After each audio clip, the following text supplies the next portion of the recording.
The Book of Genesis, Genesis 1. In the beginning, when God created the heavens and the earth was a formless wasteland, and darkness covered the abyss, while a mighty wind swept over the waters. Then God said, "Let there be light," and there was light. God saw how good the light was. God then separated the light from the darkness. God called the light day, and the darkness he called night. Thus evening came, and morning followed, the first day.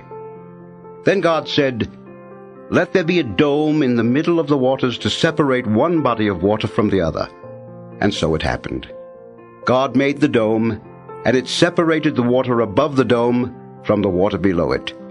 God called the dome the sky. Evening came, and morning followed, the second day. Then God said, "Let the water under the sky be gathered into a single basin, so that the dry land may appear." And so it happened. The water under the sky was gathered into its basin, and the dry land appeared. God called the dry land the earth, and the basin of the water he called the sea. God saw how good it was. Then God said, "Let the earth bring forth vegetation, every kind of plant that bears seed, and every kind of fruit tree on earth that bears fruit with its seed in it." And so it happened. The earth brought forth every kind of plant that bears seed, and every kind of fruit tree on earth that bears fruit with its seed in it. God saw how good it was. Evening came, and morning followed, the third day. Then God said, "Let there be lights in the dome of the sky, to separate day from night. Let them mark the fixed times, the days and the years, and serve as luminaries in the dome of the sky, to shed light upon the earth." And so it happened. God made the two great lights, the greater one to govern the day, and the lesser one to govern the night, and he made the stars. God set them in the dome of the sky to shed light upon the earth, to govern the day and the night, and to separate the light from the darkness. God saw how good it was. Evening came, and morning followed, the fourth day. Then God said, "Let the water teem with an abundance of living creatures, and on the earth let birds fly beneath the dome of the sky." And so it happened. God created the great sea monsters and all kinds of swimming creatures with which the water teems, and all kinds of winged birds. God saw how good it was. And God blessed them, saying, "Be fertile, multiply and fill the waters of the seas, and let the birds multiply on the earth." Evening came, and morning followed, the fifth day.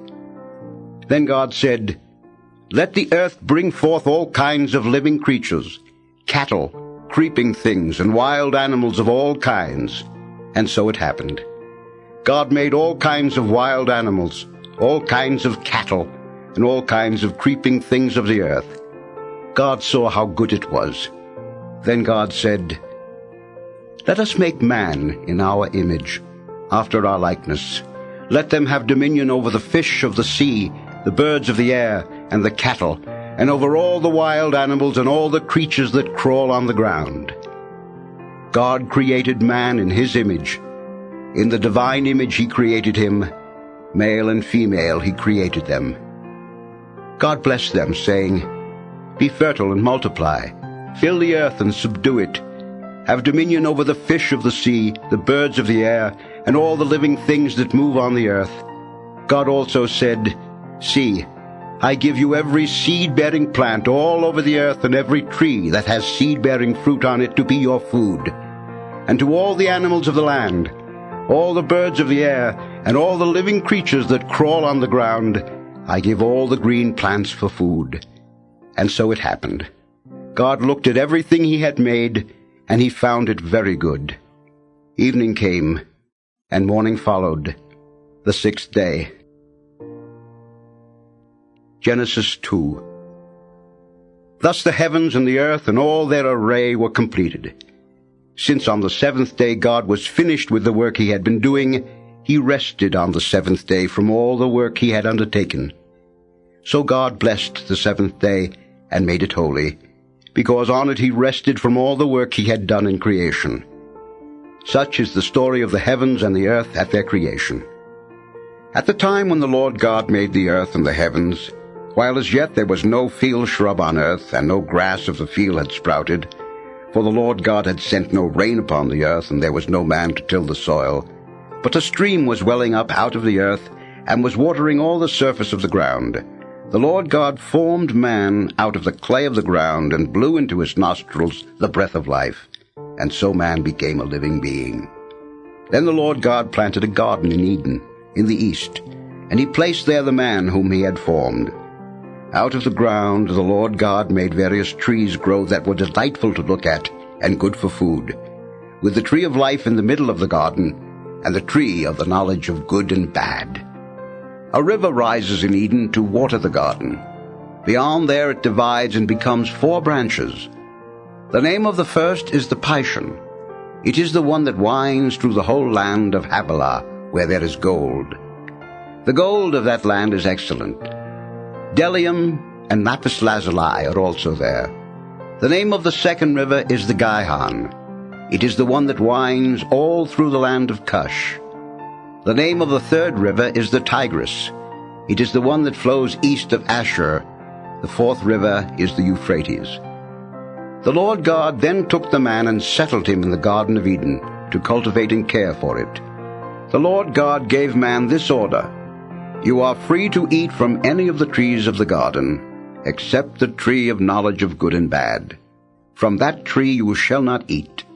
The moment you eat from it, you are surely doomed to die." The Lord God said, "It is not good for the man to be alone. I will make a suitable partner for him." So the Lord God formed out of the ground various wild animals and various birds of the air, and he brought them to the man to see what he would call them. Whatever the man called each of them would be its name. The man gave names to all the cattle, all the birds of the air, and all the wild animals, but none proved to be the suitable partner for the man. So the Lord God cast a deep sleep on the man, and while he was asleep, he took out one of his ribs and closed up its place with flesh. The Lord God then built up into a woman the rib that he had taken from the man. When he brought her to the man said, "This one at last is bone of my bones and flesh of my flesh. This one shall be called woman, for out of her man this one has been taken." That is why a man leaves his father and mother and clings to his wife, and the two of them become one body. The man and his wife were both naked, yet they felt no shame. Genesis 3. Now the serpent was the most cunning of all the animals that the Lord God had made. The serpent asked the woman, "Did God really tell you not to eat from any of the trees in the garden?" The woman answered the serpent, "We may eat of the fruit of the trees in the garden. It is only about the fruit of the tree in the middle of the garden that God said, 'You shall not eat it or even touch it, lest you die.'" But the serpent said to the woman, "You certainly will not die. No, God knows well that the moment you eat of it, your eyes will be opened, and you will be like gods who know what is good and what is bad." The woman saw that the tree was good for food, pleasing to the eyes and desirable for gaining wisdom. So she took some of its fruit and ate it. And she also gave some to her husband, who was with her, and he ate it. Then the eyes of both of them were opened, and they realized that they were naked. So they sewed fig leaves together and made loincloths for themselves. When they heard the sound of the Lord God moving about in the garden at the breezy time of the day, the man and his wife hid themselves from the Lord God among the trees of the garden. The Lord God then called to the man and asked him, "Where are you?" He answered, "I heard you in the garden, but I was afraid because I was naked, so I hid myself." And then he asked, "Who told you that you were naked? You have eaten then from the tree of which I had forbidden you to eat." The man replied, "The woman whom you put here with me, she gave me fruit from the tree, and so I ate it." The Lord God then asked the woman, "Why did you do such a thing?" The woman answered, "The serpent tricked me into it, so I ate it." Then the Lord God said to the serpent, Because you have done this, you shall be banned from all the animals and from all the wild creatures. On your belly shall you crawl, and dirt shall you eat all the days of your life. I will put enmity between you and the woman, and between your offspring and hers. He will strike at your head, while you strike at his heel.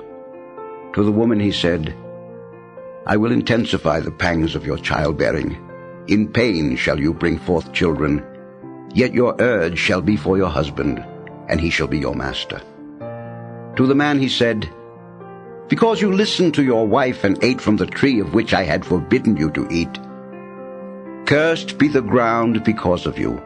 In toil shall you eat its yield all the days of your life. Thorns and thistles shall it bring forth to you as you eat of the plants of the field. By the sweat of your face shall you get bread to eat, until you return to the ground from which you were taken, for you are dirt, and to dirt you shall return. The man called his wife Eve, because she became the mother of all the living. For the man and his wife the Lord God made leather garments, with which he clothed them.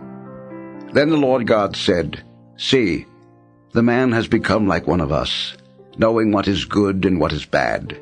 Therefore he must not be allowed to put out his hand to take fruit from the tree of life also, and thus eat of it and live forever. The Lord God therefore banished him from the Garden of Eden, to till the ground from which he had been taken. When he expelled the man, he settled him east of the Garden of Eden, and he stationed the cherubim and the fiery revolving sword to guard the way to the tree of life. Genesis 4. The man had relations with his wife Eve, and she conceived and bore Cain, saying, I have produced a man with the help of the Lord. Next she bore his brother Abel. Abel became a keeper of flocks, and Cain a tiller of the soil. In the course of time Cain brought an offering to the Lord from the fruit of the soil, while Abel, for his part, brought one of the best firstlings of his flock. The Lord looked with favor on Abel and his offering, but on Cain and his offering he did not. Cain greatly resented this and was crestfallen. So the Lord said to Cain, Why are you so resentful and crestfallen? If you do well, you can hold up your head. But if not, sin is a demon lurking at the door. His urge is toward you, yet you can be his master. Cain said to his brother Abel, Let us go out in the field. When they were in the field, Cain attacked his brother Abel and killed him. Then the Lord asked Cain, Where is your brother Abel? He answered, I do not know. Am I my brother's keeper? The Lord then said, What have you done? Listen, your brother's blood cries out to me from the soil. Therefore you shall be banned from the soil that opened its mouth to receive your brother's blood from your hand. If you till the soil, it shall no longer give you its produce. You shall become a restless wanderer on the earth. Cain said to the Lord, My punishment is too great to bear, since you have now banished me from the soil, and I must avoid your presence and become a restless wanderer on the earth. Anyone may kill me at sight. Not so, the Lord said to him. If anyone kills Cain, Cain shall be avenged sevenfold. So the Lord put a mark on Cain, lest anyone should kill him at sight. Cain then left the Lord's presence and settled in the land of Nod, east of Eden. Cain had relations with his wife, and she conceived and bore Enoch. Cain also became the founder of a city, which he named after his son Enoch. To Enoch was born Irad, and Irad became the father of Mehujael. Mehujael became the father of Methusael, and Methusael became the father of Lamech. Lamech took 2 wives. The name of the first was Ada, and the name of the second Zillah. Ada gave birth to Jabal, the ancestor of all who dwell in tents and keep cattle. His brother's name was Jubal. He was the ancestor of all who play the lyre and the pipe. Zillah, on her part, gave birth to Tubal-Cain, the ancestor of all who forge instruments of bronze and iron. The sister of Tubal-Cain was Naamah. Lamech said to his wives, Ada and Zillah, hear my voice. Wives of Lamech, listen to my utterance. I have killed a man for wounding me, a boy for bruising me. If Cain is avenged sevenfold, then Lamech 77-fold. Adam again had relations with his wife, and she gave birth to a son whom she called Seth. God has granted me more offspring in place of Abel, she said, because Cain slew him. To Seth in turn a son was born, and he named him Enosh. At that time men began to invoke the Lord by name. Genesis 5. This is the record of the descendants of Adam. When God created man, he made him in the likeness of God. He created them male and female. When they were created, he blessed them and named them man. Adam was 130 years old when he begot a son in his likeness, after his image, and he named him Seth. Adam lived 800 years after the birth of Seth, and he had other sons and daughters. The whole lifetime of Adam was 930 years. Then he died. When Seth was 105 years old, he became the father of Enosh. Seth lived 807 years after the birth of Enosh, and he had other sons and daughters. The whole lifetime of Seth was 912 years. Then he died. When Enosh was 90 years old, he became the father of Kenan. Enosh lived 815 years after the birth of Kenan, and he had other sons and daughters. The whole lifetime of Enosh was 905 years. Then he died. When Kenan was 70 years old, he became the father of Mahalalel.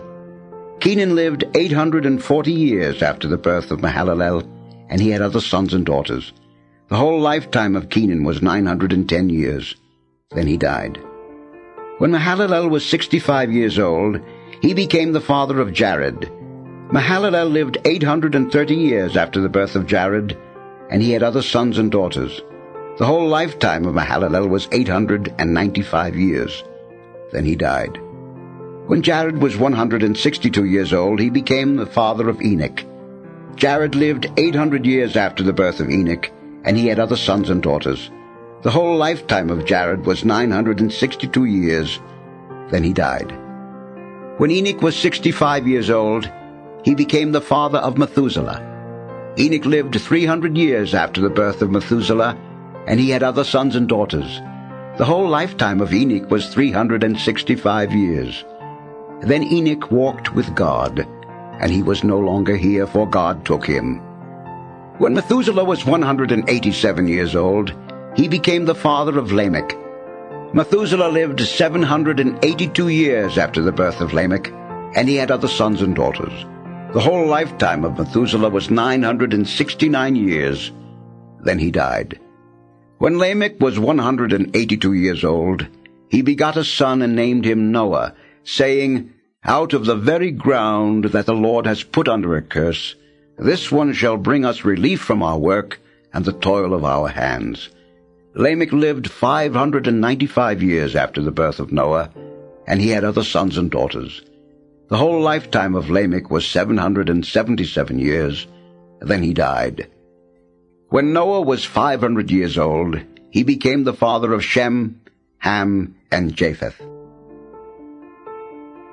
Genesis 6. When men began to multiply on earth, and daughters were born to them, the sons of heaven saw how beautiful the daughters of man were, and so they took for their wives as many of them as they chose. Then the Lord said, My spirit shall not remain in man forever, since he is but flesh. His days shall comprise 120 years. At that time the Nephilim appeared on earth, as well as later, after the sons of heaven had intercourse with the daughters of man, who bore them sons. They were the heroes of old, the men of renown. When the Lord saw how great was man's wickedness on earth, and how no desire that his heart conceived was ever anything but evil, he regretted that he had made man on the earth, and his heart was grieved. So the Lord said, I will wipe out from the earth the men whom I have created, and not only the men, but also the beasts, and the creeping things, and the birds of the air, for I am sorry that I made them. But Noah found favor with the Lord. These are the descendants of Noah. Noah, a good man and blameless in that age, for he walked with God, begot 3 sons, Shem, Ham, and Japheth. In the eyes of God, the earth was corrupt and full of lawlessness. When God saw how corrupt the earth had become, since all mortals led depraved lives on earth, he said to Noah, I have decided to put an end to all mortals on earth. The earth is full of lawlessness because of them, so I will destroy them and all life on earth. Make yourself an ark of gopher wood. Put various compartments in it, and cover it inside and out with pitch. This is how you shall build it.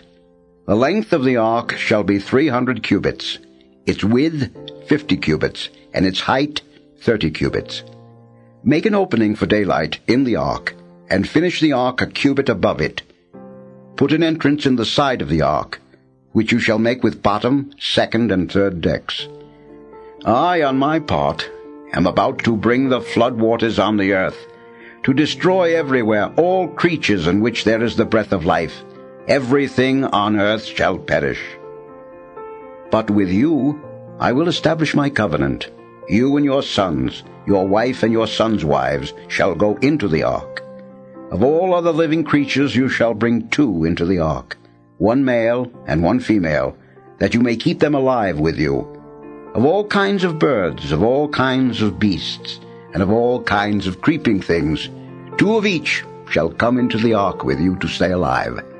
Moreover, you are to provide yourself with all the food that is to be eaten, and store it away, that it may serve as provisions for you and for them.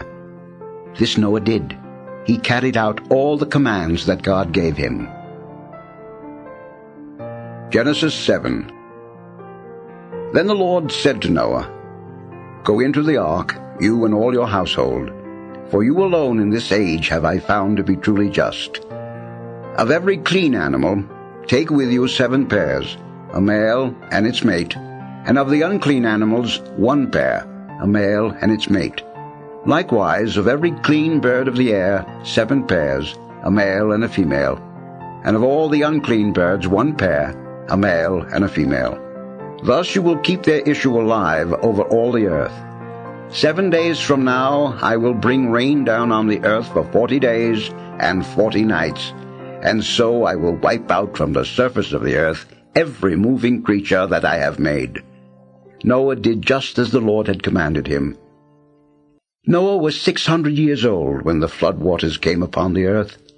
Together with his sons, his wife, and his sons' wives, Noah went into the ark because of the waters of the flood. Of the clean animals and the unclean, of the birds and of everything that creeps on the ground, 2 by 2, male and female, entered the ark with Noah, just as the Lord had commanded him. As soon as the 7 days were over, the waters of the flood came upon the earth.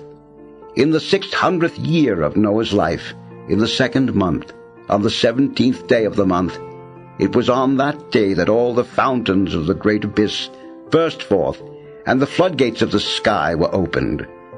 For 40 days and 40 nights heavy rain poured down on the earth. On the precise day named, Noah and his sons, Shem, Ham, and Japheth, and Noah's wife, and the 3 wives of Noah's sons had entered the ark, together with every kind of wild beast, every kind of domestic animal, every kind of creeping thing of the earth, and every kind of bird. Pairs of all creatures in which there was the breath of life entered the ark with Noah. Those that entered were male and female, and of all species they came, as God had commanded Noah. Then the Lord shut him in.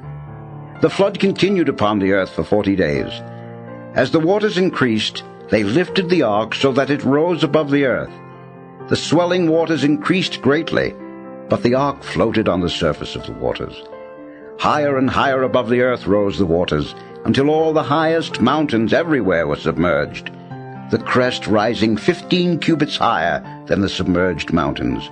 All creatures that stirred on earth perished, birds, cattle, wild animals, and all that swarmed on the earth, as well as all mankind. Everything on dry land with the faintest breath of life in its nostrils died out. The Lord wiped out every living thing on earth, man and cattle, the creeping things and the birds of the air. All were wiped out from the earth. Only Noah and those with him in the ark were left. Genesis 8. The waters maintained their crest over the earth for 150 days. And then God remembered Noah and all the animals, wild and tame, that were with him in the ark.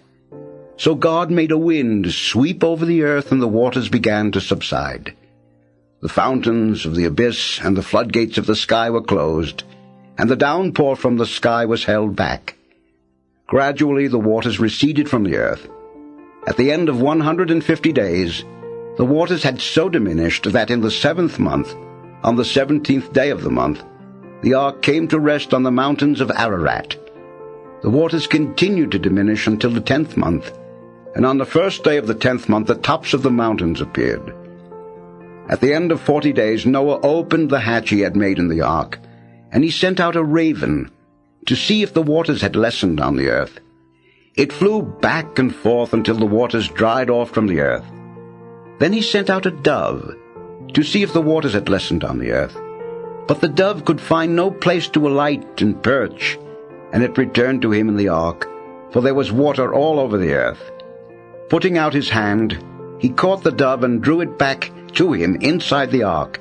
He waited 7 days more and again sent the dove out from the ark. In the evening the dove came back to him, and there in its bill was a plucked-off olive leaf. So Noah knew that the waters had lessened on the earth. He waited still another 7 days, and then released the dove once more, and this time it did not come back. In the 601st year of Noah's life, in the 1st month, on the 1st day of the month, the water began to dry up on the earth. Noah then removed the covering of the ark and saw that the surface of the ground was drying up.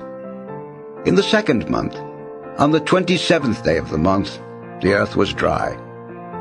Then God said to Noah, "Go out of the ark, together with your wife and your sons wives. Bring out with you every living thing that is with you, all bodily creatures, be they birds or animals or creeping things of the earth, and let them abound on the earth, breeding and multiplying on it." So Noah came out, together with his wife and his sons' wives, and all the animals, wild and tame, all the birds, and all the creeping creatures of the earth left the ark, one kind after another. Then Noah built an altar to the Lord, and choosing from every clean animal and every clean bird, he offered holocaust on the altar. When the Lord smelled the sweet odor, he said to himself, "Never again will I doom the earth because of man, since the desires of man's heart are evil from the start. Nor will I ever again strike down all living beings as I have done. As long as the earth lasts, seed time and harvest, cold and heat, summer and winter, and day and night shall not cease." Genesis 9. God blessed Noah and his sons and said to them, "Be fertile and multiply and fill the earth. Dread fear of you shall come upon all the animals of the earth and all the birds of the air, upon all the creatures that move about on the ground and all the fishes of the sea. Into your power they are delivered. Every creature that is alive shall be yours to eat. I give them all to you as I did the green plants. Only flesh with its lifeblood still in it you shall not eat. For your own lifeblood too I will demand an accounting. From every animal I will demand it, and from man in regard to his fellow man I will demand an accounting for human life. If anyone sheds the blood of man, by man shall his blood be shed. For in the image of God has man been made. Be fertile then, and multiply, abound on earth and subdue it." God said to Noah and to his sons with him, "See, I am now establishing my covenant with you and your descendants after you, and with every living creature that was with you. All the birds and the various tame and wild animals that were with you and came out of the ark. I will establish my covenant with you, that never again shall all bodily creatures be destroyed by the waters of a flood. There shall not be another flood to devastate the earth." God added, "This is the sign that I am giving for all ages to come of the covenant between me and you and every living creature with you. I set my bow in the clouds to serve as a sign of the covenant between me and the earth. When I bring clouds over the earth, and the bow appears in the clouds, I will recall the covenant I have made between me and you and all living beings, so that the waters shall never again become a flood to destroy all mortal beings. As the bow appears in the clouds, I will see it and recall the everlasting covenant that I have established between God and all living beings, all mortal creatures that are on earth. God told Noah, "This is the sign of the covenant I have established between me and all mortal creatures that are on earth." The sons of Noah who came out of the ark were Shem, Ham, and Japheth. Ham was the father of Canaan. These three were the sons of Noah, and from them the whole earth was peopled. Now Noah, a man of the soil, was the first to plant a vineyard. When he drank some of the wine, he became drunk and lay naked inside his tent. Ham, the father of Canaan, saw his father's nakedness, and he told his two brothers outside about it.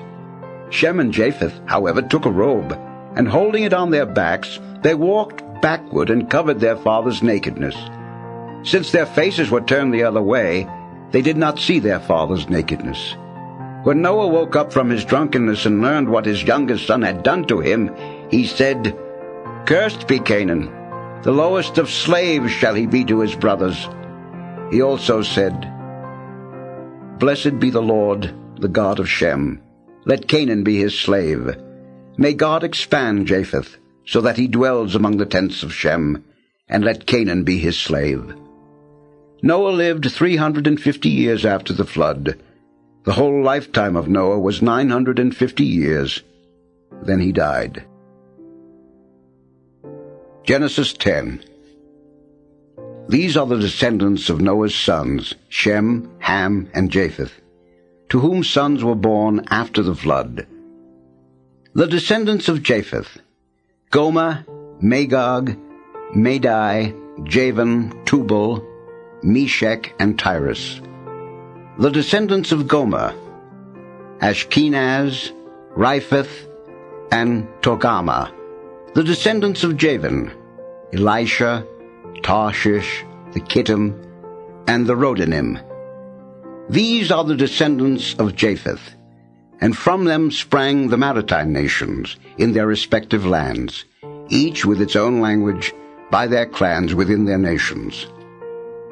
The descendants of Ham: Cush, Mizraim, Put, and Canaan.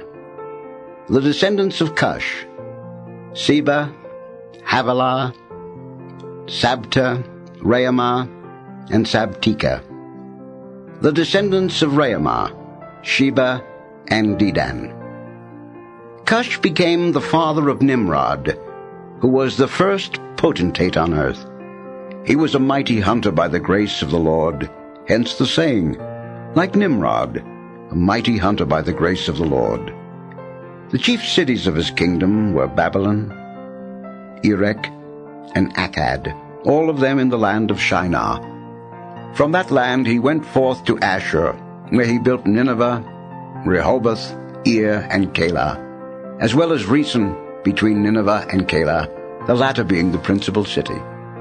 Mizraim became the father of the Ludim, the Anamim, the Lahabim, the Nephtuim, the Pathrusim, the Casluhim, and the Captorim, from whom the Philistines sprang. Canaan became the father of Sidon, his firstborn, and of Heth, also of the Jebusites, the Amorites, the Girgashites, the Hivites, the Archites, the Sinites, the Arvadites, the Zemarites, and the Hamathites. Afterward the clans of the Canaanites spread out, so that the Canaanite borders extended from Sidon all the way to Jireh, near Gaza, and all the way to Sodom, Gomorrah, Admah, and Zeboim, near Lasha. These are the descendants of Ham, according to their clans and languages, by their lands and nations. To Shem also, Japheth's oldest brother, and the ancestor of all the children of Eber, sons were born. The descendants of Shem: Elam, Asher, Arphaxad, Lud, and Aram. The descendants of Aram: Uz, Hul, Gether, and Mash. Arphaxad became the father of Shelah, and Shelah became the father of Eber. To Eber 2 sons were born. The name of the first was Peleg, for in his time the world was divided, and the name of his brother was Joktan. Joktan became the father of Almodad, Sheleph, Hazamapheth, Jerah, Hadoram, Uzal, Diklah, Obal, Abimael, Sheba, Ophir, Havilah, and Jobab. All these were descendants of Joktan. Their settlements extended all the way to Zephah, the eastern hill country. These are the descendants of Shem, according to their clans and languages, by their lands and nations. These are the groupings of Noah's sons, according to their origins and by their nations. From these the other nations of the earth branched out after the flood. Genesis 11. The whole world spoke the same language, using the same words. While men were migrating in the east, they came upon a valley in the land of Shinar and settled there. They said to one another, "Come, let us mold bricks and harden them with fire." They used bricks for stone and bitumen for mortar. Then they said, "Come, let us build ourselves a city and a tower with its top in the sky, and so make a name for ourselves. Otherwise we shall be scattered all over the earth." The Lord came down to see the city and the tower that the men had built. Then the Lord said, "If now, while they are one people, all speaking the same language, they have started to do this, nothing will later stop them from doing whatever they presume to do. Let us then go down and there confuse their language, so that one will not understand what another says." Thus the Lord scattered them from there all over the earth, and they stopped building the city. That is why it was called Babel, because there the Lord confused the speech of all the world. It was from that place that he scattered them all over the earth. This is the record of the descendants of Shem. When Shem was 100 years old, he became the father of Arphaxad, 2 years after the flood.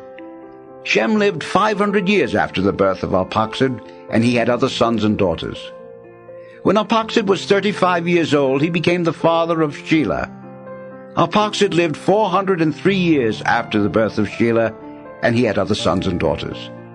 When Shelah was 30 years old, he became the father of Eber. Shelah lived 403 years after the birth of Eber, and he had other sons and daughters. When Eber was 34 years old, he became the father of Peleg.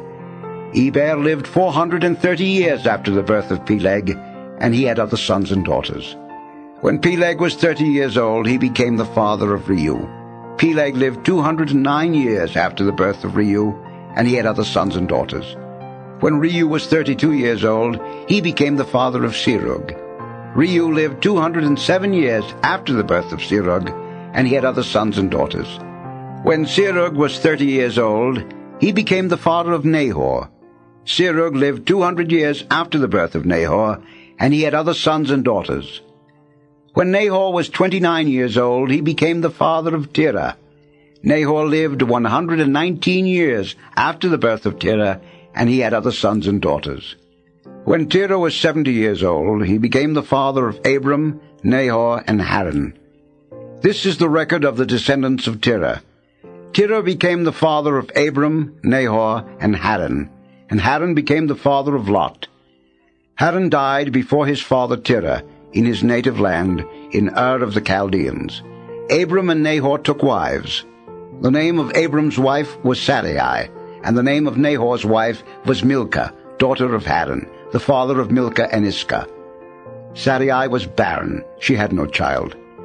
Terah took his son Abram, his grandson Lot, son of Haran, and his daughter-in-law Sarai, the wife of his son Abram, and brought them out of Ur of the Chaldeans to go to the land of Canaan. But when they reached Haran, they settled there. The lifetime of Terah was 205 years. Then Terah died in Haran. Genesis 12. The Lord said to Abram, "Go forth from the land of your kinsfolk and from your father's house to a land that I will show you. I will make of you a great nation, and I will bless you. I will make your name great, so that you will be a blessing. I will bless those who bless you, and curse those who curse you. All the communities of the earth shall find blessing in you. Abram went as the Lord directed him, and Lot went with him. Abram was 75 years old when he left Haran. Abram took his wife Sarai, his brother's son Lot, all the possessions that they had accumulated, and the persons they had acquired in Haran, and they set out for the land of Canaan. When they came to the land of Canaan, Abram passed through the land as far as the sacred place at Shechem, by the terebinth of Moreh. The Canaanites were then in the land. The Lord appeared to Abram and said, To your descendants I will give this land. So Abram built an altar there to the Lord who had appeared to him. From there he moved on to the hill country east of Bethel, pitching his tent with Bethel to the west and Ai to the east. He built an altar there to the Lord and invoked the Lord by name. Then Abram journeyed on by stages to the Negeb. There was famine in the land, so Abram went down to Egypt to sojourn there, since the famine in the land was severe. When he was about to enter Egypt, he said to his wife Sarai, I know well how beautiful a woman you are. When the Egyptians see you, they will say, She is his wife. Then they will kill me, but let you live. Please say, therefore, that you are my sister, so that it may go well with me on your account, and my life may be spared for your sake. When Abram came to Egypt, the Egyptians saw how beautiful the woman was. And when Pharaoh's courtiers saw her, they praised her to Pharaoh. So she was taken into Pharaoh's palace. On her account it went very well with Abram. And he received flocks and herds, male and female slaves, male and female asses and camels. But the Lord struck Pharaoh and his household with severe plagues because of Abram's wife Sarai. Then Pharaoh summoned Abram and said to him, How could you do this to me? Why didn't you tell me she was your wife? Why did you say she is my sister, so that I took her for my wife? Here then is your wife, take her and be gone. Then Pharaoh gave men orders concerning him, and they sent him on his way with his wife and all that belonged to him. Genesis 13. From Egypt Abram went up to the Negeb with his wife and all that belonged to him, and Lot accompanied him. Now Abram was very rich in livestock, silver, and gold. From the Negev he traveled by stages toward Bethel, to the place between Bethel and Ai where his tent had formerly stood, the site where he had first built the altar, and there he invoked the Lord by name. Lot, who went with Abram, also had flocks and herds and tents, so that the land could not support them if they stayed together. Their possessions were so great that they could not dwell together. There were quarrels between the herdsmen of Abram's livestock and those of Lot's. At this time the Canaanites and the Perizzites were occupying the land. So Abram said to Lot, Let there be no strife between you and me, or between your herdsmen and mine, for we are kinsmen. Is not the whole land at your disposal? Please separate from me. If you prefer the left, I will go to the right. If you prefer the right, I will go to the left. Lot looked about and saw how well watered the whole Jordan plain was as far as Zoar, like the Lord's own garden, or like Egypt. This was before the Lord had destroyed Sodom and Gomorrah. Lot therefore chose for himself the whole Jordan plain and set out eastward. Thus they separated from each other. Abram stayed in the land of Canaan, while Lot settled among the cities of the plain, pitching his tents near Sodom. Now the inhabitants of Sodom were very wicked in the sins they committed against the Lord. After Lot had left, the Lord said to Abram, Look about you, and from where you are, gaze to the north and south, east and west. All the land that you see I will give to you and your descendants forever. I will make your descendants like the dust of the earth. If anyone could count the dust of the earth, your descendants too might be counted. Set forth and walk about in the land, through its length and breadth, for to you I will give it. Abram moved his tents and went on to settle near the terebinth of Mamre, which is at Hebron. There he built an altar to the Lord. Genesis 14. In the days of Amraphel king of Shinar, Arioch king of Elasah, Kedorlaomer king of Elam, and Tidal king of Goyim, made war on Bera king of Sodom, Beersheba king of Gomorrah, Shinab king of Admah, Shemeba king of Zeboim, and the king of Bela, that is Zoar. All the latter kings joined forces in the valley of Siddim, that is the Salt Sea. For 12 years they had been subject to Kedorlaomer, but in the 13th year they rebelled.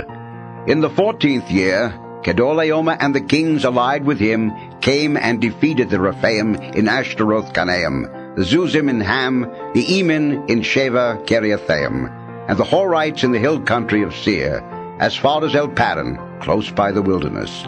They turned back and came to En-Mishpat, that is Kadesh, and they subdued the whole country, both of the Amalekites and of the Amorites who dwelt in Hazazin Tamar.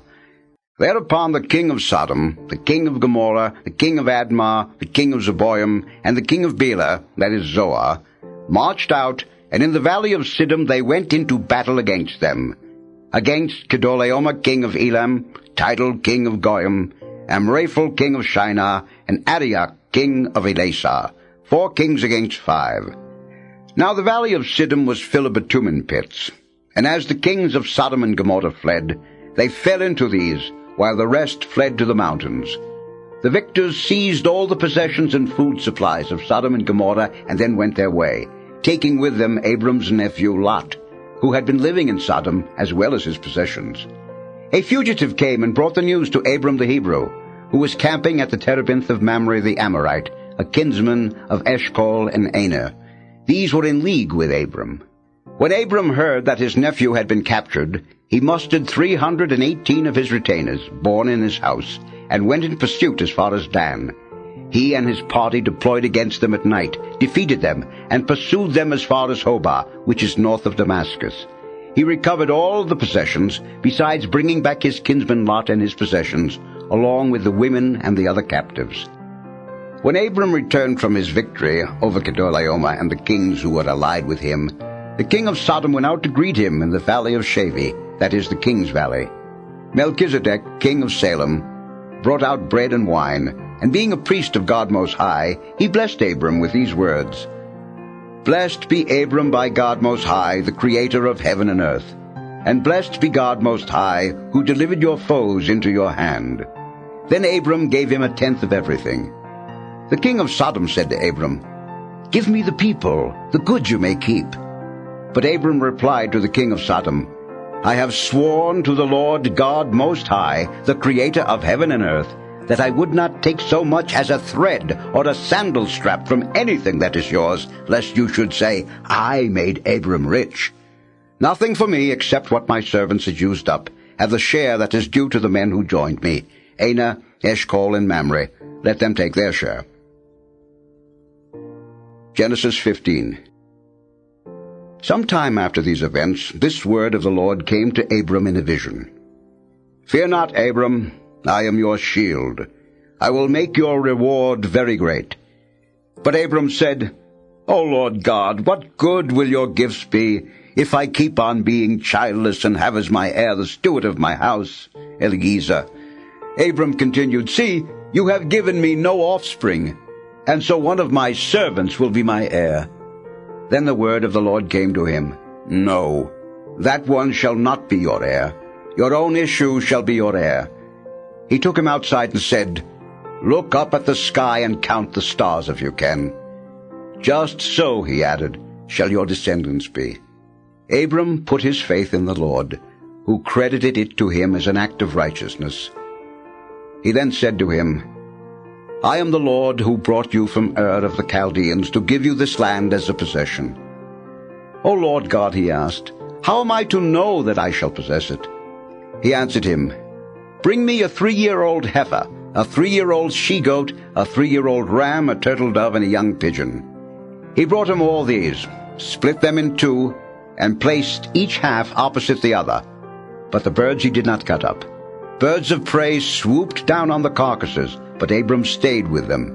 As the sun was about to set, a trance fell upon Abram, and a deep, terrifying darkness enveloped him. Then the Lord said to Abram, "Know for certain that your descendants shall be aliens in a land not their own, where they shall be enslaved and oppressed for 400 years. But I will bring judgment on the nation they must serve, and in the end they will depart with great wealth. You, however, shall join your forefathers in peace. You shall be buried at a contented old age.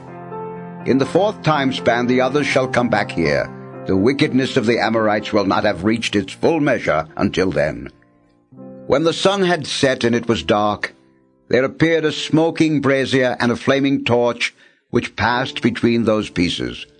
It was on that occasion that the Lord made a covenant with Abram, saying, "To your descendants I give this land, from the Wadi of Egypt to the great river the Euphrates, the land of the Kenites, the Kenizzites, the Cadmonites, the Hittites, the Perizzites, the Rephaim, the Amorites, the Canaanites, the Girgashites, and the Jebusites." Genesis 16. Abram's wife Sarai had borne him no children. She had, however, an Egyptian maidservant named Hagar. Sarai said to Abram, "The Lord has kept me from bearing children. Have intercourse then with my maid. Perhaps I shall have sons through her." Abram heeded Sarai's request. Thus, after Abram had lived 10 years in the land of Canaan, his wife Sarai took her maid Hagar the Egyptian and gave her to her husband Abram to be his concubine. He had intercourse with her, and she became pregnant. When she became aware of her pregnancy, she looked on her mistress with disdain. So Sarai said to Abram, "You are responsible for this outrage against me. I myself gave my maid to your embrace, but ever since she became aware of her pregnancy, she has been looking on me with disdain. May the Lord decide between you and me." Abram told Sarai, "Your maid is in your power. Do to her whatever you please." Sarai then abused her so much that Hagar ran away from her. The Lord's messenger found her by a spring in the wilderness, the spring on the road to Shur, and he asked, "Hagar, maid of Sarai, where have you come from and where are you going?" She answered, "I am running away from my mistress Sarai." But the Lord's messenger told her, "Go back to your mistress and submit to her abusive treatment." "I will make your descendants so numerous," added the Lord's messenger, "that they will be too many to count." Besides, the Lord's messenger said to her, "You are now pregnant and shall bear a son. You shall name him Ishmael. For the Lord has heard you, God has answered you. He shall be a wild ass of a man, his hand against everyone, and everyone's hand against him. In opposition to all his kin shall he encamp." To the Lord who spoke to her she gave a name, saying, "You are the God of vision." She meant, "Have I really seen God and remained alive after my vision?" That is why the well is called Beer-lahai-roi. It is between Kadesh and Bered. Hagar bore Abram a son, and Abram named the son whom Hagar bore him Ishmael. Abram was 86 years old when Hagar bore him Ishmael. Genesis 17. When Abram was 99 years old, the Lord appeared to him and said, "I am God the Almighty. Walk in my presence and be blameless. Between you and me I will establish my covenant, and I will multiply you exceedingly." When Abram prostrated himself, God continued to speak to him. "My covenant with you is this: you are to become the father of a host of nations. No longer shall you be called Abram. Your name shall be Abraham, for I am making you the father of a host of nations. I will render you exceedingly fertile. I will make nations of you. Kings shall stem from you. I will maintain my covenant with you and your descendants after you throughout the ages as an everlasting pact, to be your God and the God of your descendants after you. I will give to you and your descendants after you the land in which you are now staying, the whole land of Canaan, as a permanent possession, and I will be their God."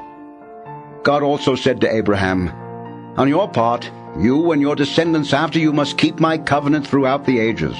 This is my covenant with you and your descendants after you that you must keep. Every male among you shall be circumcised. Circumcise the flesh of your foreskin, and that shall be the mark of the covenant between you and me. Throughout the ages, every male among you, when he is 8 days old, shall be circumcised, including houseborn slaves and those acquired with money from any foreigner who is not of your blood. Yes, both the houseborn slaves and those acquired with money must be circumcised. Thus my covenant shall be in your flesh as an everlasting pact. If a male is uncircumcised, that is, if the flesh of his foreskin has not been cut away, such a one shall be cut off from his people. He has broken my covenant." God further said to Abraham, "As for your wife Sarai, do not call her Sarai. Her name shall be Sarah. I will bless her, and I will give you a son by her.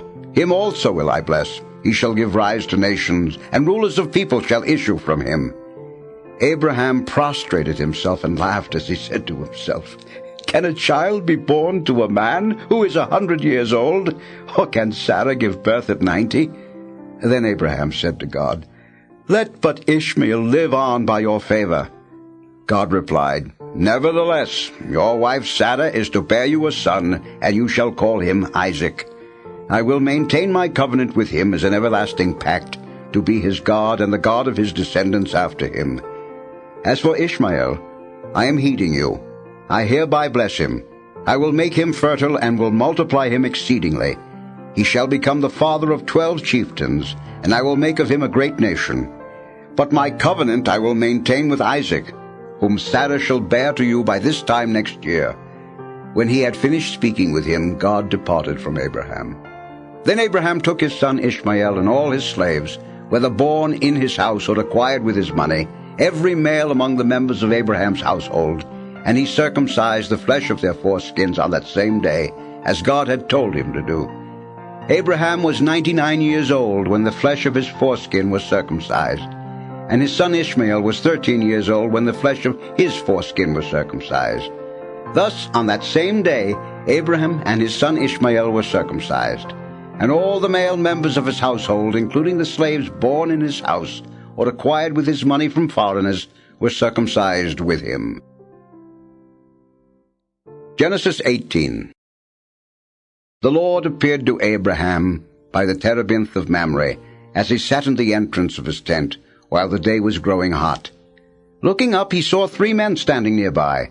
When he saw them, he ran from the entrance of the tent to greet them, and bowing to the ground, he said, "Sir, if I may ask you this favor, please do not go on past your servant. Let some water be brought, that you may bathe your feet and then rest yourselves under the tree. Now that you have come this close to your servant, let me bring you a little food, that you may refresh yourselves, and afterward you may go on your way." "Very well," they replied. "Do as you have said." Abraham hastened into the tent and told Sarah, "Quick, 3 seahs of fine flour, knead it and make rolls." He ran to the herd, picked out a tender, choice steer, and gave it to a servant, who quickly prepared it. Then he got some curds and milk, as well as the steer that had been prepared, and set these before them, and he waited on them under the tree while they ate.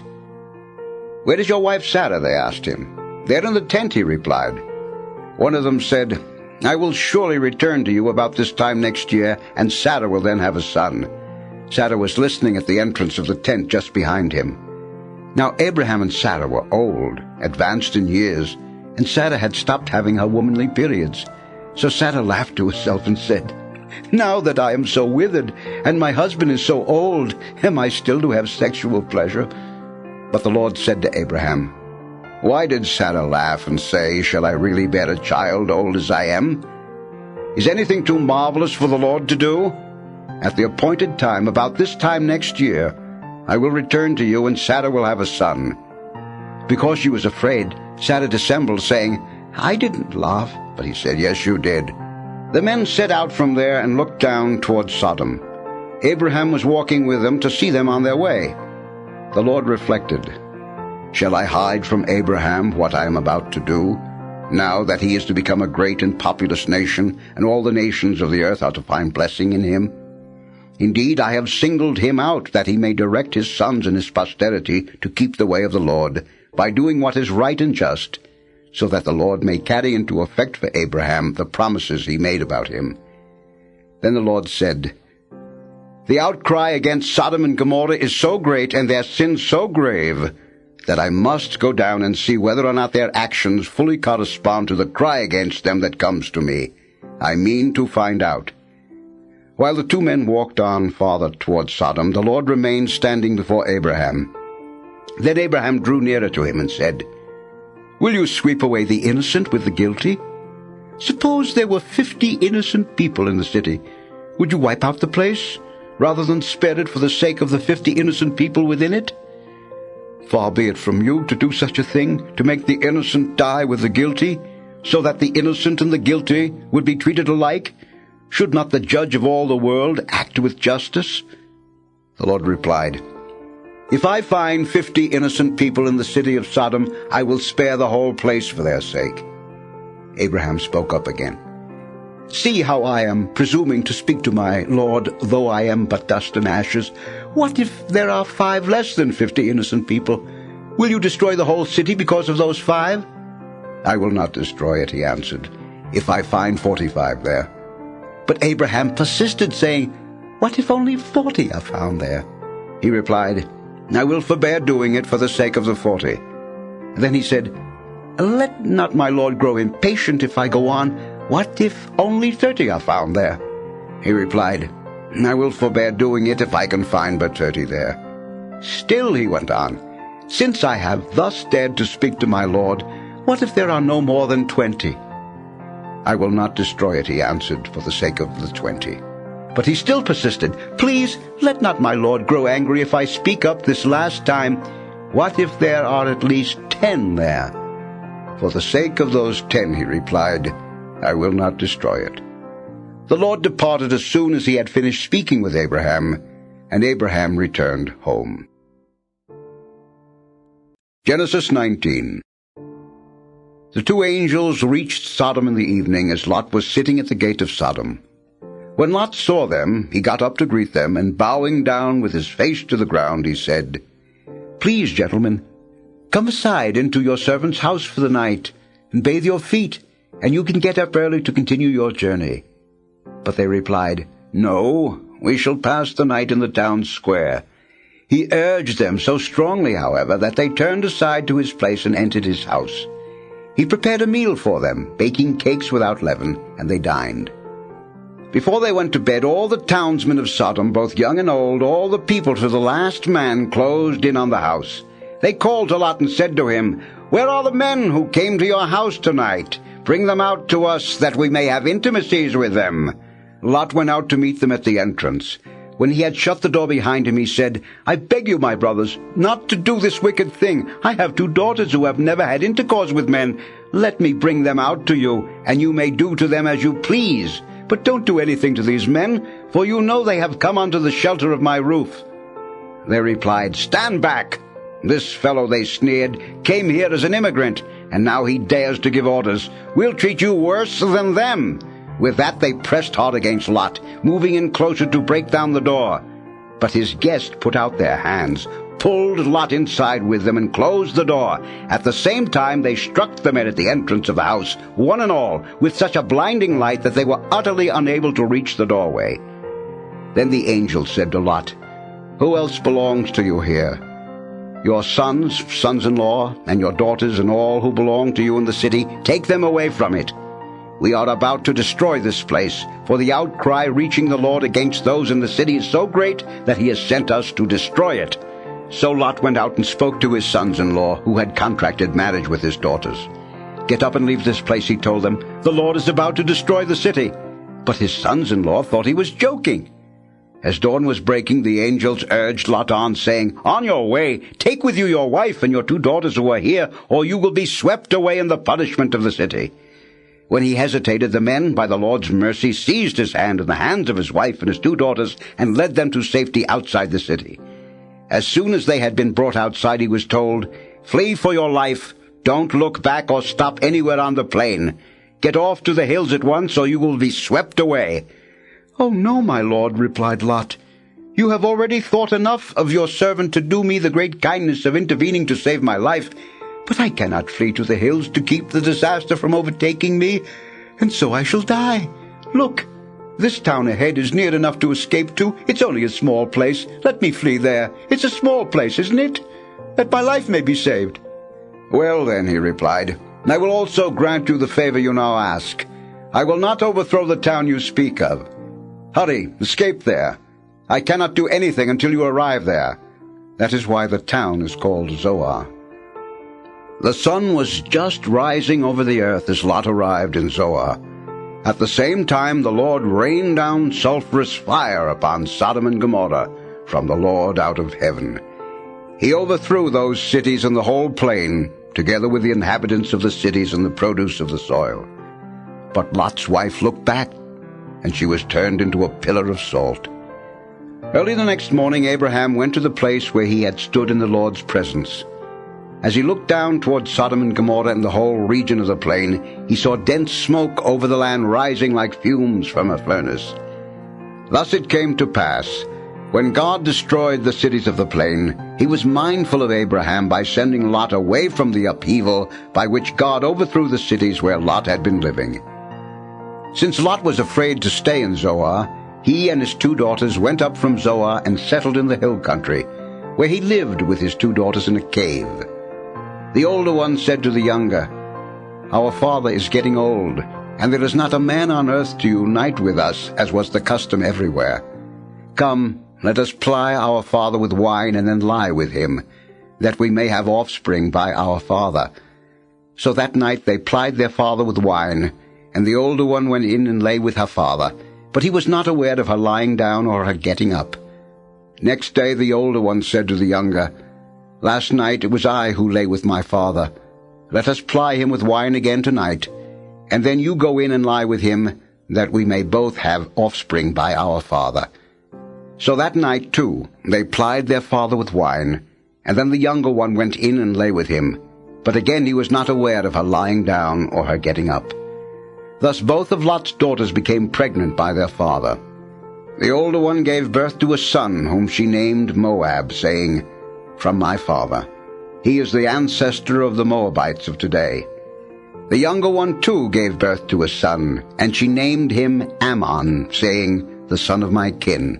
He is the ancestor of the Ammonites of today. Genesis 20. Abraham journeyed on to the region of the Negeb, where he settled between Kadesh and Shur. While he stayed in Gerar, he said of his wife Sarah, "She is my sister." So Abimelech, king of Gerar, sent and took Sarah. But God came to Abimelech in a dream one night and said to him, "You are about to die because of the woman you have taken, for she has a husband." Abimelech, who had not approached her, said, "O Lord, would you slay a man even though he is innocent? He himself told me, 'She is my sister.' And she herself also stated, 'He is my brother. I did it in good faith and with clean hands.' God answered him in the dream, 'Yes, I know you did it in good faith. In fact, it was I who kept you from sinning against me. That is why I did not let you touch her. Therefore, return the man's wife. As a spokesman he will intercede for you, that your life may be saved. If you do not return her, you can be sure that you and all who are yours will certainly die." Early the next morning Abimelech called all his court officials and informed them of everything that had happened, and the men were horrified. Then Abimelech summoned Abraham and said to him, "How could you do this to us? What wrong did I do to you that you should have brought such monstrous guilt on me and my kingdom? You have treated me in an intolerable way. What were you afraid of?" he asked him, "that you should have done such a thing?" "I was afraid," answered Abraham, "because I thought there would surely be no fear of God in this place, and so they would kill me on account of my wife. Besides, she is in truth my sister, but only my father's daughter, not my mother's, and so she became my wife. When God sent me wandering from my father's house, I asked her, 'Would you do me this favor? In whatever place we come to, say that I am your brother.' Then Abimelech took flocks and herds and male and female slaves and gave them to Abraham. And after he restored his wife Sarah to him, he said, 'Here, my land lies at your disposal. Settle wherever you please.' To Sarah he said, 'See, I have given your brother 1,000 shekels of silver. Let that serve you as a vindication before all who are with you. Your honor has been preserved with everyone.' Abraham then interceded with God, and God restored health to Abimelech, that is, to his wife and his maidservants, so that they could bear children. For God had tightly closed every womb in Abimelech's household on account of Abraham's wife Sarah. Genesis 21. The Lord took note of Sarah, as he had said he would, He did for her as he had promised. Sarah became pregnant and bore Abraham a son in his old age at the set time that God had stated. Abraham gave the name Isaac to this son of his whom Sarah bore him. When his son Isaac was 8 years old, Abraham circumcised him as God had commanded. Abraham was 100 years old when his son Isaac was born to him. Sarah then said, "God has given me cause to laugh, and all who hear of it will laugh with me. Who would have told Abraham," she added, "that Sarah would nurse children? Yet I have borne him a son in his old age." Isaac grew, and on the day of the child's weaning, Abraham held a great feast. Sarah noticed the son whom Hagar the Egyptian had borne to Abraham playing with her son Isaac. So she demanded of Abraham, "Drive out that slave and her son. No son of that slave is going to share the inheritance with my son Isaac." Abraham was greatly distressed, especially on account of his son Ishmael. But God said to Abraham, "Do not be distressed about the boy or about your slave woman. Heed the demands of Sarah, no matter what she is asking of you. For it is through Isaac that descendants shall bear your name. As for the son of the slave woman, I will make a great nation of him also, since he too is your offspring." Early the next morning Abraham got some bread and a skin of water and gave them to Hagar. Then placing the child on her back, he sent her away. As she roamed aimlessly in the wilderness of Beersheba, the water in the skin was used up. So she put the child down under a shrub, and then went and sat down opposite him about a bow shot away. For she said to herself, "Let me not watch the child die." As she sat opposite him, he began to cry. God heard the boy's cry, and God's messenger called to Hagar from heaven. "What is the matter, Hagar? Don't be afraid. God has heard the boy's cry and this plight of his. Arise, lift up the boy and hold him by the hand, for I will make of him a great nation." Then God opened her eyes, and she saw a well of water.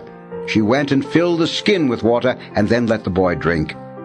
God was with the boy as he grew up. He lived in the wilderness and became an expert bowman, with his home in the wilderness of Paran. His mother got a wife for him from the land of Egypt. About that time Abimelech, accompanied by Phicol, the commander of his army, said to Abraham, "God is with you in everything you do. Therefore swear to me by God at this place that you will not deal falsely with me or with my progeny and posterity, but will act as loyally toward me and the land in which you stay as I have acted toward you." To this Abraham replied, "I so swear." Abraham, however, reproached Abimelech about a well that Abimelech's men had seized by force. "I have no idea who did that," Abimelech replied. "In fact, you never told me about it, nor did I ever hear of it until now." Then Abraham took sheep and cattle and gave them to Abimelech, and the two made a pact. Abraham also set apart 7 ewe lambs of the flock. And Abimelech asked him, "What is the purpose of these 7 ewe lambs that you have set apart?" Abraham answered, "The 7 ewe lambs you shall accept from me, that thus I may have your acknowledgment that the well was dug by me." This is why the place is called Beersheba. The two took an oath there. When they had thus made the pact in Beersheba, Abimelech, along with Phicol, the commander of his army, left and returned to the land of the Philistines. Abraham planted a tamarisk at Beersheba, and there he invoked by name the Lord, God the Eternal. Abraham resided in the land of the Philistines for many years. Genesis 22. Some time after these events, God put Abraham to the test. He called to him, "Abraham." "Ready," he replied. Then God said, "Take your son Isaac, your only one whom you love, and go to the land of Moriah. There you shall offer him up as a holocaust on a height that I will point out to you." Early the next morning Abraham saddled his donkey, took with him his son Isaac, and 2 of his servants as well, and with the wood that he had cut for the holocaust, set out for the place of which God had told him. On the 3rd day Abraham got sight of the place from afar.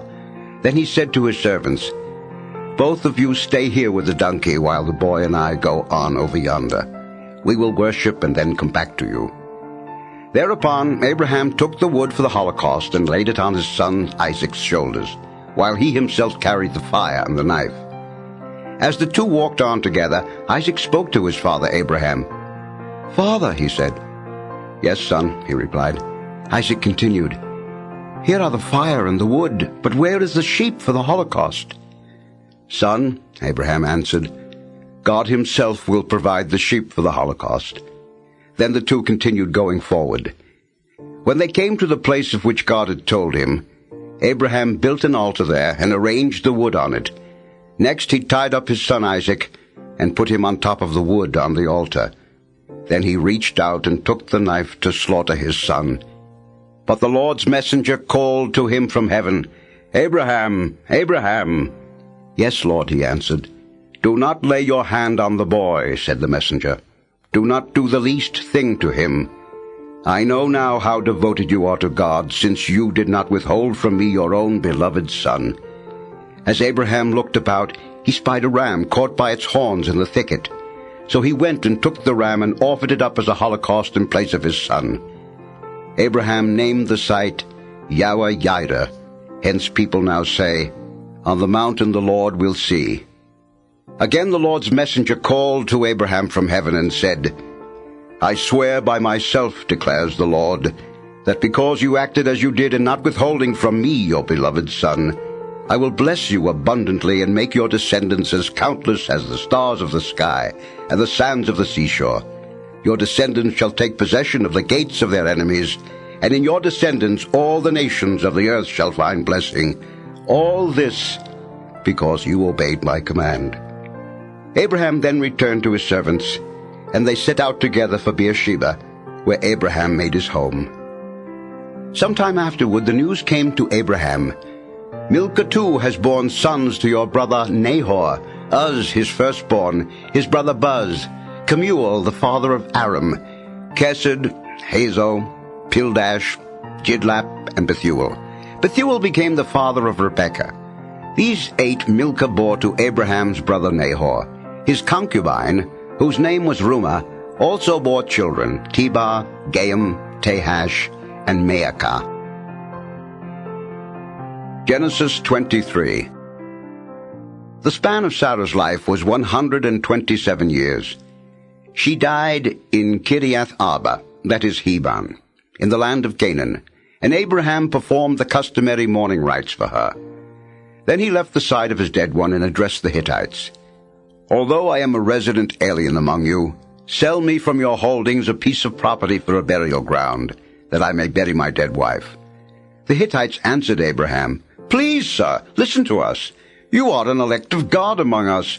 Bury your dead in the choicest of our burial sites. None of us would deny you his burial ground for the burial of your dead." Abraham, however, began to bow low before the local citizens, the Hittites, while he appealed to them, "If you will allow me room for burial of my dead, listen to me. Intercede for me with Ephron, son of Zohar, asking him to sell me the cave of Machpelah that he owns. It is at the edge of his field. Let him sell it to me in your presence at its full price for a burial place." Now Ephron was present with the Hittites. So Ephron the Hittite replied to Abraham in the hearing of the Hittites who sat on his town council, "Please, sir, listen to me. I give you both the field and the cave in it. In the presence of my kinsmen I make this gift. Bury your dead." But Abraham, after bowing low before the local citizens, addressed Ephron in the hearing of these men, "Ah, if only you would please listen to me. I will pay you the price of the field. Accept it from me, that I may bury my dead there." Ephron replied to Abraham, "Please, sir, listen to me. A piece of land worth 400 shekels of silver. What is that between you and me, as long as you can bury your dead?" Abraham accepted Ephron's terms. He weighed out to him the silver that Ephron had stipulated in the hearing of the Hittites, 400 shekels of silver at the current market value. Thus Ephron's field in Machpelah, facing Mamre, together with its cave and all the trees anywhere within its limits, were conveyed to Abraham by purchase in the presence of all the Hittites who sat on Ephron's town council. After this transaction, Abraham buried his wife Sarah in the cave of the field of Machpelah, facing Mamre, that is Hebron, in the land of Canaan. Thus the field with its cave was transferred from the Hittites to Abraham as a burial place. Genesis 24. Abraham had now reached a ripe old age, and the Lord had blessed him in every way. Abraham said to the senior servant of his household, who had charge of all his possessions, "Put your hand under my thigh, and I will make you swear by the Lord, the God of heaven and the God of earth, that you will not procure a wife for my son from the daughters of the Canaanites among whom I live, but that you will go to my own land and to my kindred to get a wife for my son Isaac." The servant asked him, "What if the woman is unwilling to follow me to this land? Should I then take your son back to the land from which you migrated?" "Never take my son back there for any reason," Abraham told him. "The Lord, the God of heaven, who took me from my father's house in the land of my kin, and who confirmed by oath the promise he then made to me, I will give this land to your descendants. He will send his messenger before you, and you will obtain a wife for my son there. If the woman is unwilling to follow you, you will be released from this oath. But never take my son back there." So the servant put his hand under the thigh of his master Abraham and swore to him in this undertaking. The servant then took 10 of his master's camels, and bearing all kinds of gifts from his master, he made his way to the city of Nahor in Aram Naharaim. Near evening, at the time when women go out to draw water, he made the camels kneel by the well outside the city. Then he prayed, "Lord, God of my master Abraham, let it turn out favorably for me today, and thus deal graciously with my master Abraham. While I stand here at the spring, and the daughters of the townsmen are coming out to draw water, if I say to a girl, 'Please lower your jug, that I may drink,' and she answers, 'Take a drink, and let me give water to your camels too,' let her be the one whom you have decided upon for your servant Isaac. In this way I shall know that you have dealt graciously with my master." He had scarcely finished these words when Rebekah, who was born to Bethuel, son of Milcah, the wife of Abraham's brother Nahor, came out with a jug on her shoulder. The girl was very beautiful, a virgin, untouched by man. She went down to the spring and filled her jug. As she came up, the servant ran toward her and said, "Please give me a sip of water from your jug." "Take a drink, sir," she replied, and quickly lowering the jug into her hand, she gave him a drink. When she had let him drink his fill, she said, "I will draw water for your camels too until they have drunk their fill." With that she quickly emptied her jug into the drinking trough and ran back to the well to draw more water until she had drawn enough for all the camels. The man watched her the whole time, silently waiting to learn whether or not the Lord had made his errand successful. When the camels had finished drinking, the man took out a gold ring weighing 1/2 shekel, which he fastened on her nose, and 2 gold bracelets weighing 10 shekels, which he put on her wrists. Then he asked her, "Whose daughter are you? Tell me, please, and is there room in your father's house for us to spend the night?" She answered, "I am the daughter of Bethuel, the son of Milcah, whom she bore to Nahor. There is plenty of straw and fodder at our place," she added, "and room to spend the night." The man then bowed down in worship to the Lord, saying, "Blessed be the Lord, the God of my master Abraham, who has not let his constant kindness toward my master fail. As for myself also, the Lord has led me straight to the house of my master's brother." Then the girl ran off and told her mother's household about it. Now Rebekah had a brother named Laban. As soon as he saw the ring and the bracelets on his sister Rebekah, and heard her words about what the man had said to her, Laban rushed outside to the man at the spring. When he reached him, he was still standing by the camels at the spring. So he said to him, "Come, blessed of the Lord, why are you staying outside when I have made the house ready for you, as well as a place for the camels?" The man then went inside, and while the camels were being unloaded and provided with straw and fodder, water was brought to bathe his feet and the feet of the men who were with him. But when the table was set for him, he said, "I will not eat until I have told my tale." "Do so," they replied. "I am Abraham's servant," he began. "The Lord has blessed my master so abundantly that he has become a wealthy man. He has given him flocks and herds, silver and gold, male and female slaves, and camels and asses. My master's wife Sarah bore a son to my master in her old age, and he has given him everything he owns. My master put me under oath, saying, 'You shall not procure a wife for my son among the daughters of the Canaanites, in whose land I live. Instead, you shall go to my father's house, to my own relatives, to get a wife for my son.'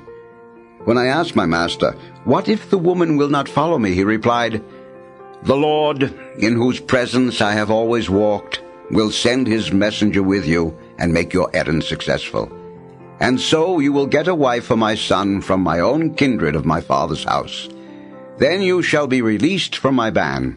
If you visit my kindred and they refuse you, then too you shall be released from my ban." When I came to the spring today, I prayed, "Lord, God of my master Abraham, may it be your will to make successful the errand I am engaged on. While I stand here at the spring, if I say to a young woman who comes out to draw water, 'Please give me a little water from your jug,' and she answers, 'Not only may you have a drink, but I will give water to your camels too,' let her be the woman whom the Lord has decided upon for my master's son." I had scarcely finished saying this prayer to myself when Rebekah came out with a jug on her shoulder. After she went down to the spring and drew water, I said to her, "Please let me have a drink." She quickly lowered the jug she was carrying and said, "Take a drink, and let me bring water for your camels too." So I drank, and she watered the camels also. When I asked her, "Whose daughter are you?" she answered, "The daughter of Bethuel, son of Nahor, born to Nahor by Milcah."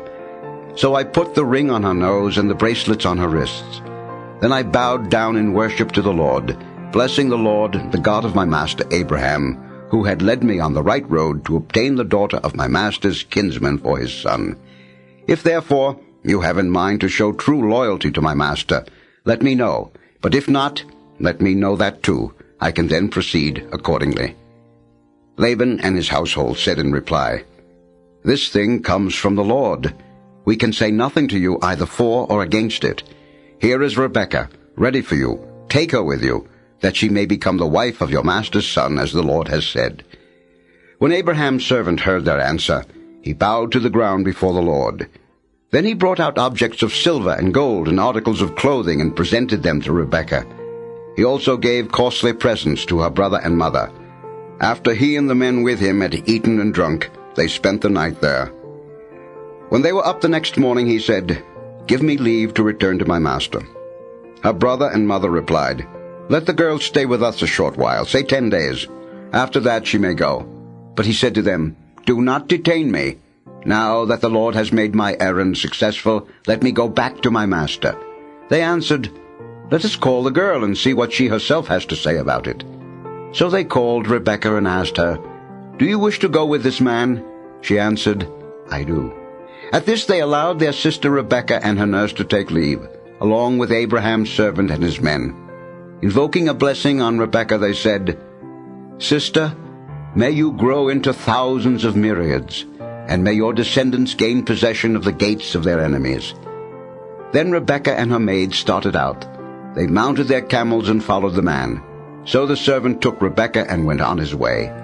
Meanwhile, Isaac had gone from Beer-lahai-roi and was living in the region of the Negeb. One day toward evening he went out in the field, and as he looked around he noticed that camels were approaching. Rebekah too was looking about, and when she saw him she alighted from her camel and asked the servant, "Who is the man out there, walking through the fields toward us?" "That is my master," replied the servant. Then she covered herself with her veil. The servant recounted to Isaac all the things he had done. Then Isaac took Rebekah into his tent. He married her, and thus she became his wife. In his love for her, Isaac found solace after the death of his mother Sarah. Genesis 25. Abraham married another wife, whose name was Keturah. She bore him Zimran, Jokshan, Medan, Midian, Ishbak, and Shua. Jokshan became the father of Sheba and Dedan. The descendants of Dedan were the Ashurim, the Lephtushim, the Leaman. The descendants of Midian were Ephah, Epher, Hanik, Abida, and Eldaah. All of these were descendants of Keturah.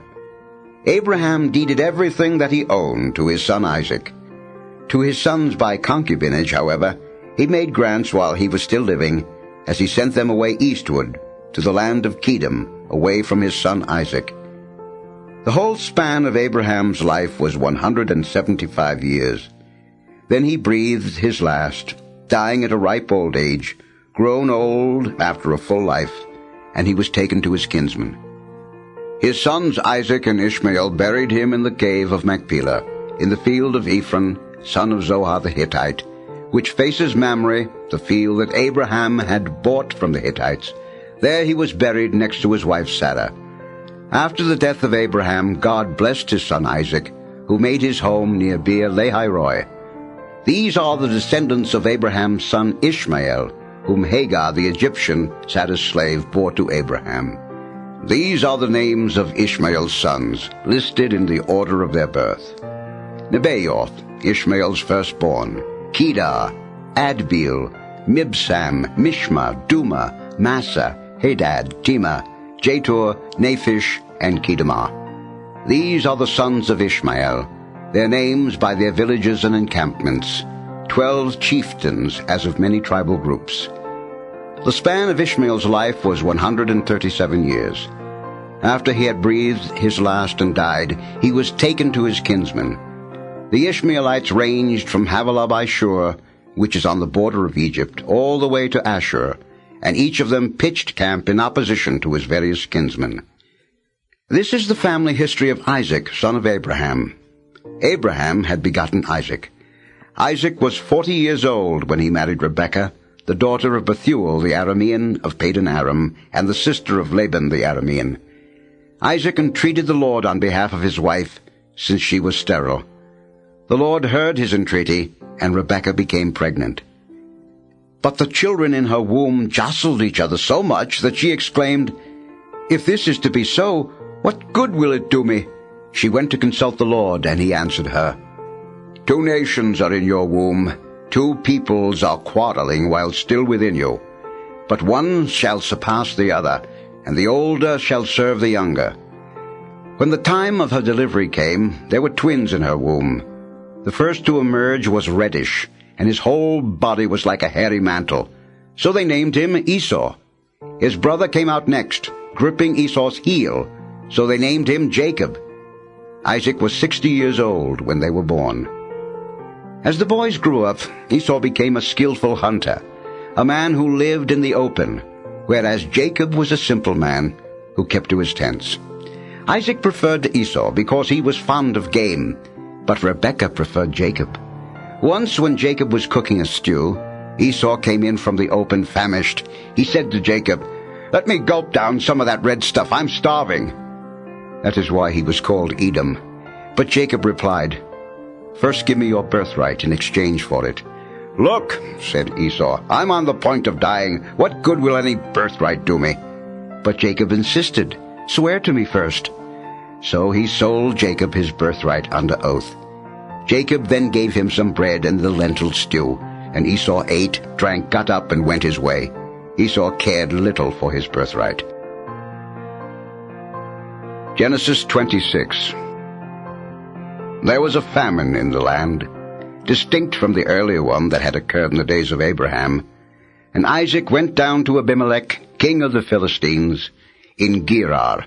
The Lord appeared to him and said, "Do not go down to Egypt, but continue to camp wherever in this land I tell you.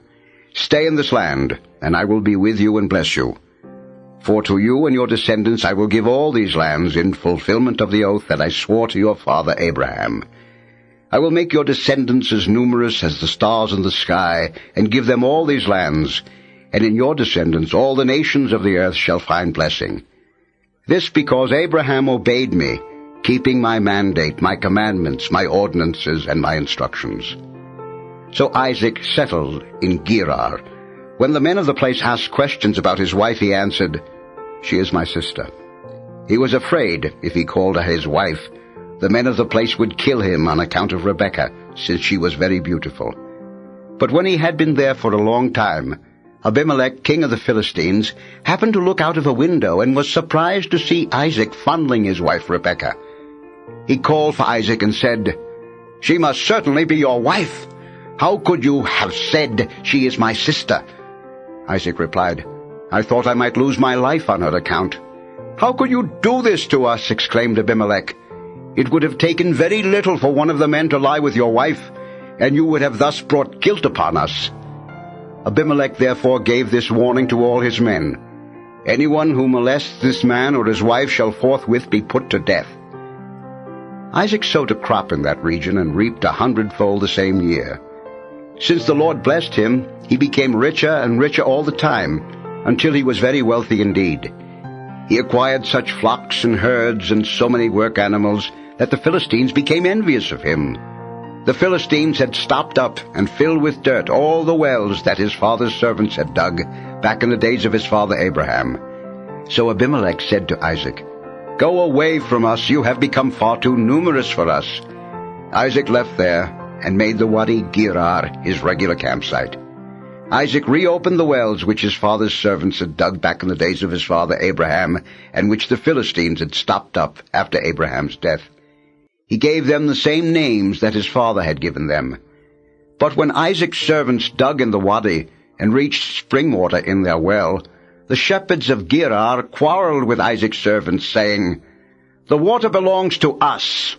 So the well was called Esek, because they had challenged him there. Then they dug another well, and they quarreled over that one too. So it was called Sitnah. When he had moved on from there, he dug still another well, but over this one they did not quarrel. This was called Rehoboth, because he said, "The Lord has now given us ample room, and we shall flourish in the land." From there Isaac went up to Beersheba. The same night the Lord appeared to him and said, "I am the God of your father Abraham. You have no need to fear, since I am with you. I will bless you and multiply your descendants for the sake of my servant Abraham." So he built an altar there and invoked the Lord by name. After he had pitched his tent there, his servants began to dig a well nearby. Abimelech had meanwhile come to him from Gerar, accompanied by Ahusath, his counselor, and Phicol, the general of his army. Isaac asked them, "Why have you come to me, seeing that you hate me and have driven me away from you?" They answered, "We are convinced that the Lord is with you. So we propose that there be a sworn agreement between our two sides, between you and us. Let us make a pact with you. You shall not act unkindly toward us, just as we have not molested you, but have always acted kindly toward you and have let you depart in peace. Henceforth the Lord's blessing be upon you." Isaac then made a feast for them, and they ate and drank. Early the next morning they exchanged oaths. Then Isaac bade them farewell, and they departed from him in peace.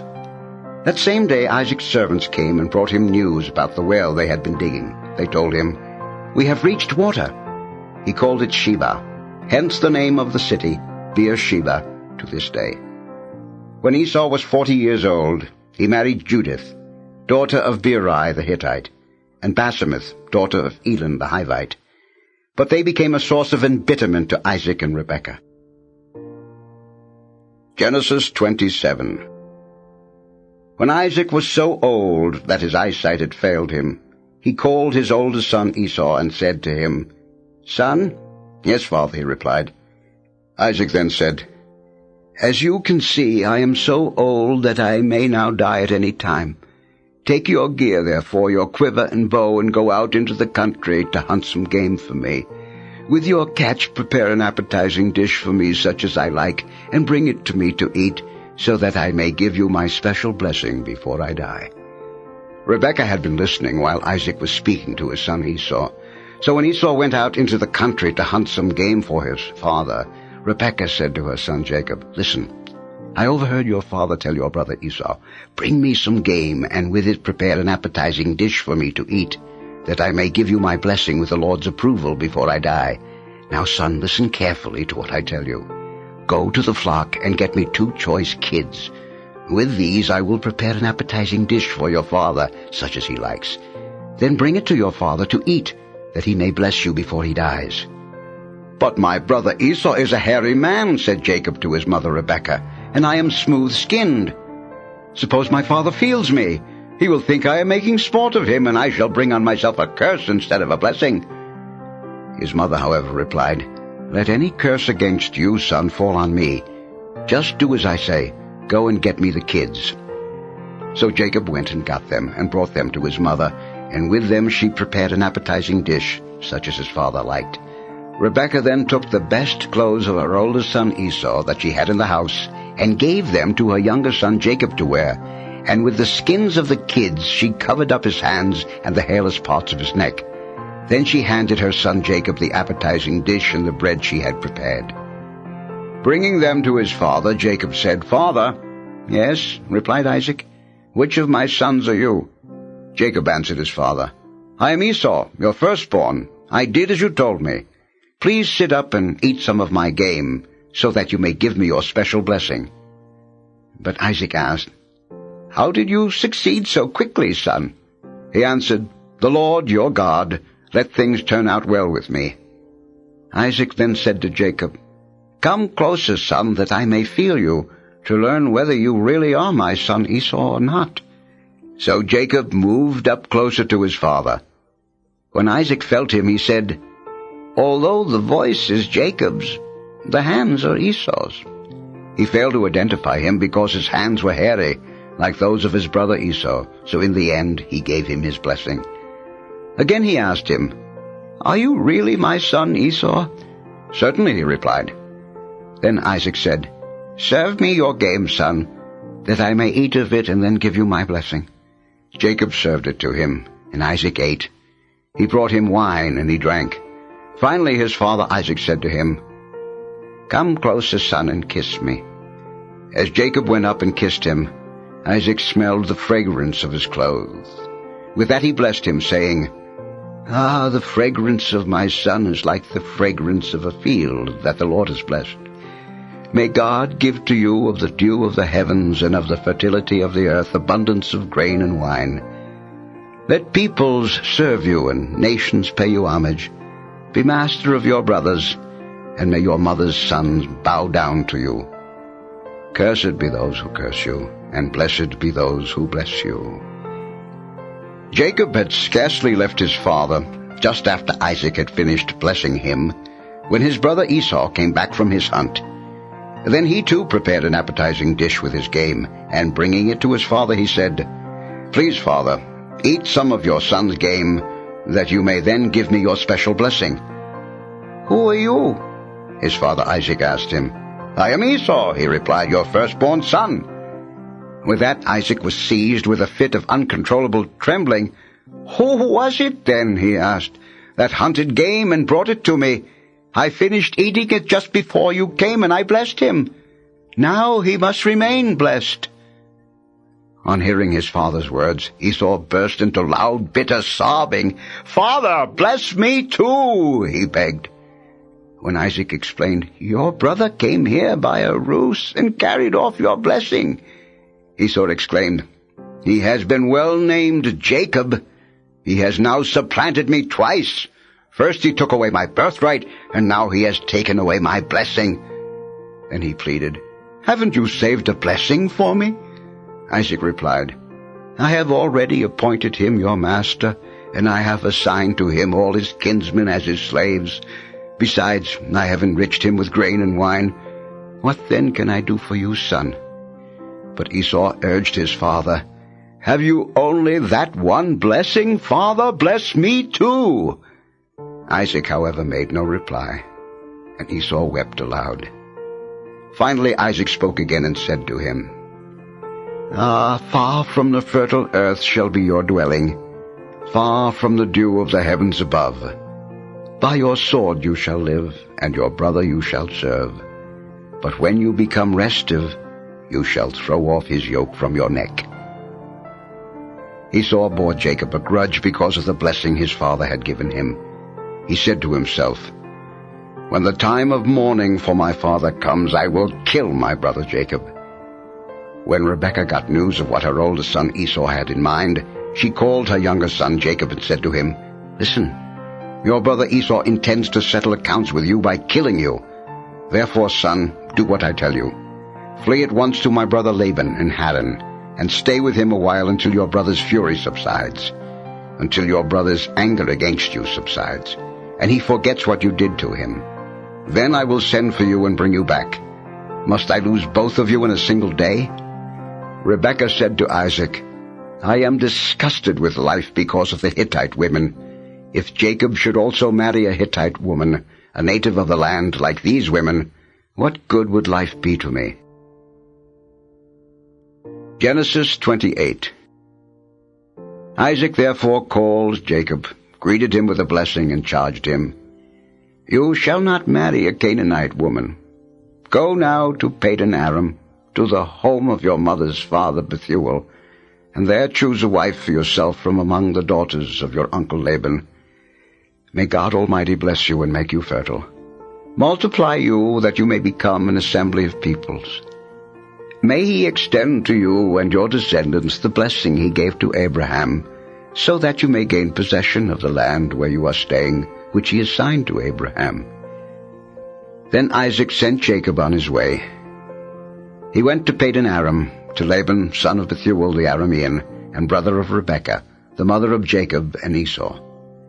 Esau noted that Isaac had blessed Jacob when he sent him to Padan Aram to get himself a wife there, charging him, as he gave him his blessing, not to marry a Canaanite woman, and that Jacob had obeyed his father and mother and gone to Padan Aram. Esau realized how displeasing the Canaanite women were to his father Isaac.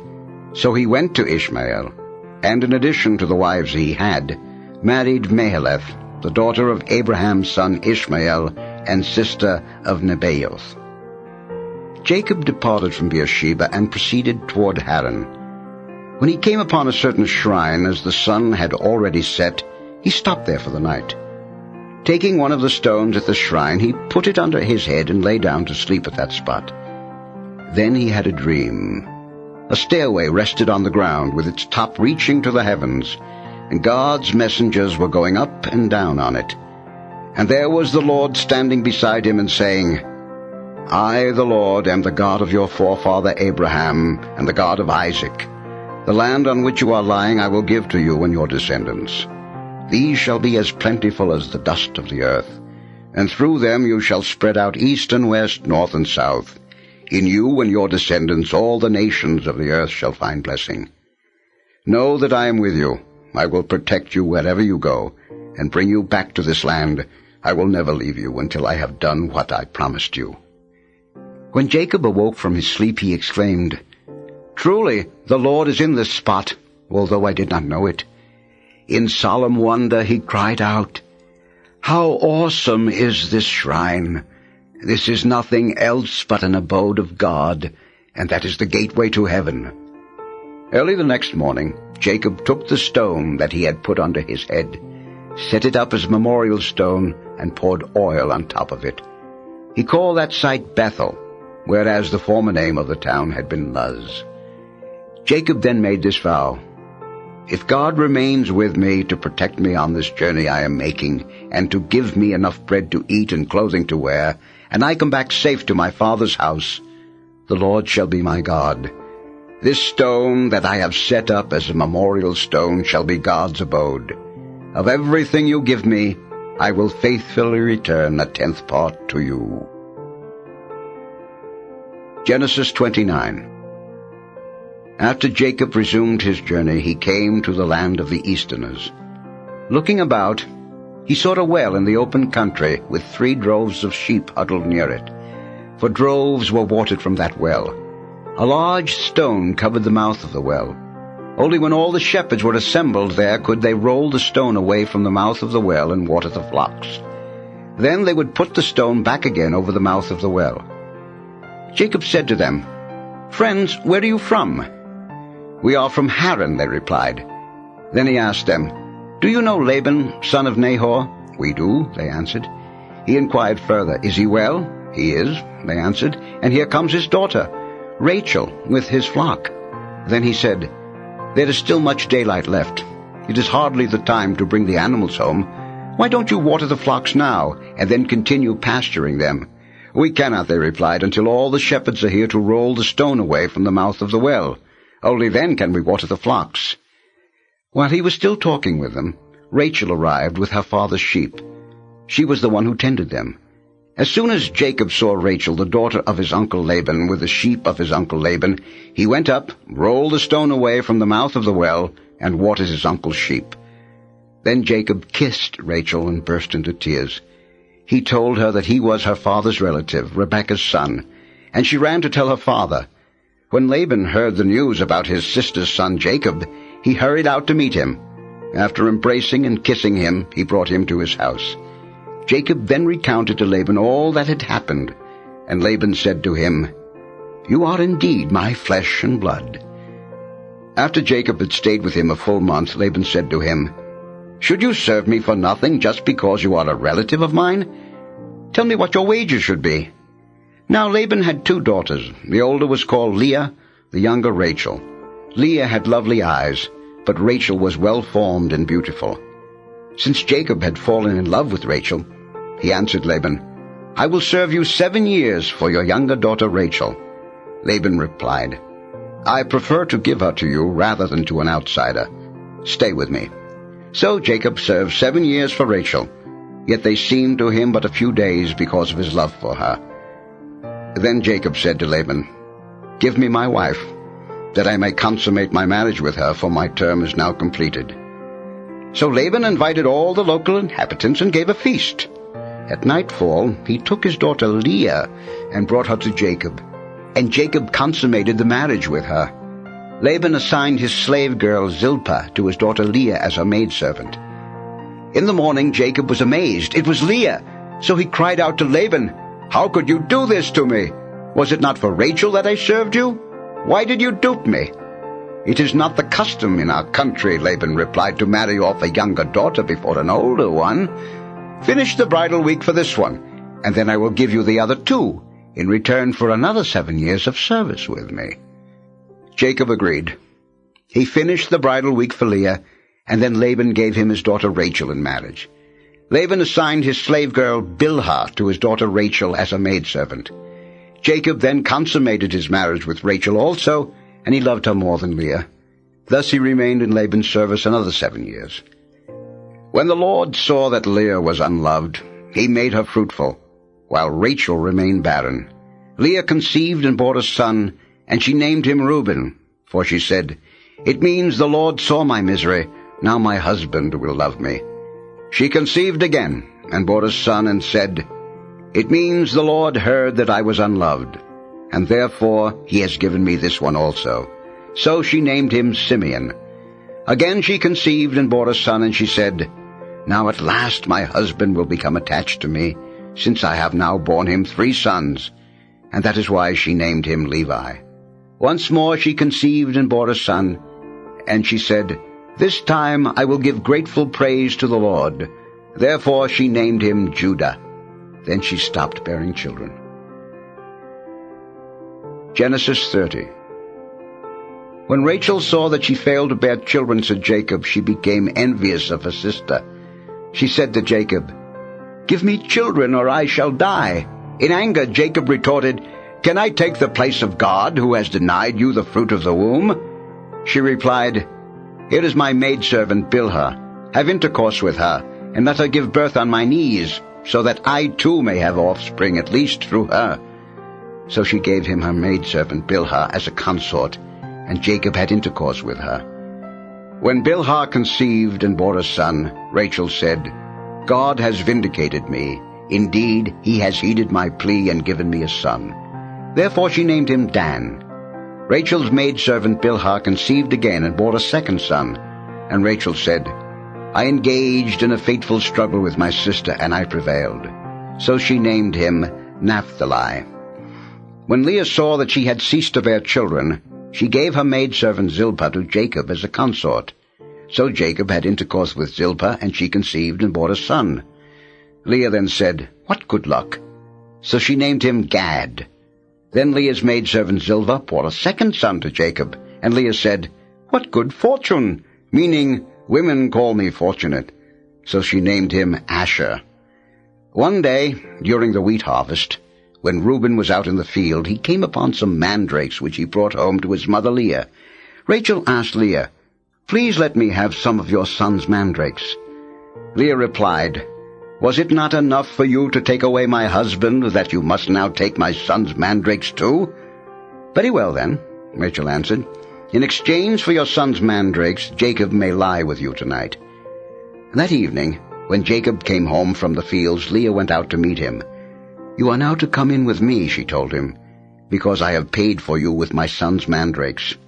So that night he slept with her, and God heard her prayer, she conceived and bore a fifth son to Jacob. Leah then said, God has given me my reward for having let my husband have my maidservant. So she named him Issachar. Leah conceived again and bore a sixth son to Jacob. And she said, God has brought me a precious gift. This time my husband will offer me presents now that I have borne him 6 sons. So she named him Zebulun. Finally she gave birth to a daughter, and she named her Dinah. Then God remembered Rachel. He heard her prayer and made her fruitful. She conceived and bore a son, and she said, God has removed my disgrace. So she named him Joseph, meaning, May the Lord add another son to this one for me. After Rachel gave birth to Joseph, Jacob said to Laban, Give me leave to go to my homeland. Let me have my wives, for whom I served you, and my children too, that I may depart. You know very well the service that I have rendered you. Laban answered him, If you will please, I have learned through divination that it is because of you that God has blessed me. So, he continued, state what wages you want from me, and I will pay you. Jacob replied, You know what work I did for you, and how well your livestock fared under my care. The little you had before I came has grown into very much, since the Lord's blessing came upon you in my company. Therefore, I should now do something for my own household as well. What should I pay you? Laban asked. Jacob answered, You do not have to pay me anything outright. I will again pasture and tend your flock if you do this one thing for me. Go through your whole flock today and remove from it every dark animal among the sheep, and every spotted or speckled one among the goats. Only such animals shall be my wages. In the future, whenever you check on these wages of mine, let my honesty testify against me. Any animal in my possession that is not a speckled or spotted goat or a dark sheep, got there by theft. Very well, agreed Laban. Let it be as you say. That same day Laban removed the streaked and spotted he-goats and all the speckled and spotted she-goats, all those with some white on them, as well as the fully dark-colored sheep. These he left in charge of his sons. Then he put a 3 days' journey between himself and Jacob, while Jacob continued to pasture the rest of Laban's flock.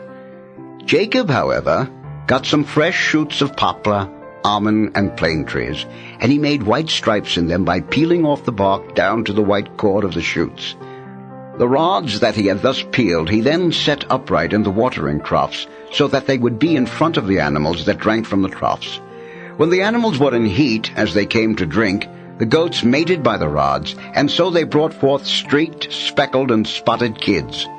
The sheep, on the other hand, Jacob kept apart, and he set these animals to face the streaked or fully dark-colored animals of Laban. Thus he produced special flocks of his own, which he did not put with Laban's flock. Moreover, whenever the hardier animals were in heat, Jacob would set the rods in the troughs in full view of these animals, so that they mated by the rods. But with the weaker animals he would not put the rods there. So the feeble animals would go to Laban, but the sturdy ones to Jacob. Thus the man grew increasingly prosperous, and he came to own not only large flocks, but also male and female servants and camels and asses. Genesis 31. Jacob learned that Laban's sons were saying, Jacob has taken everything that belonged to our father, and he has accumulated all this wealth of his by using our father's property. Jacob perceived, too, that Laban's attitude toward him was not what it had previously been. Then the Lord said to Jacob, Return to the land of your fathers, where you were born, and I will be with you. So Jacob sent for Rachel and Leah to meet him where he was in the field with his flock. There he said to them, I have noticed that your father's attitude toward me is not as it was in the past, but the God of my father has been with me.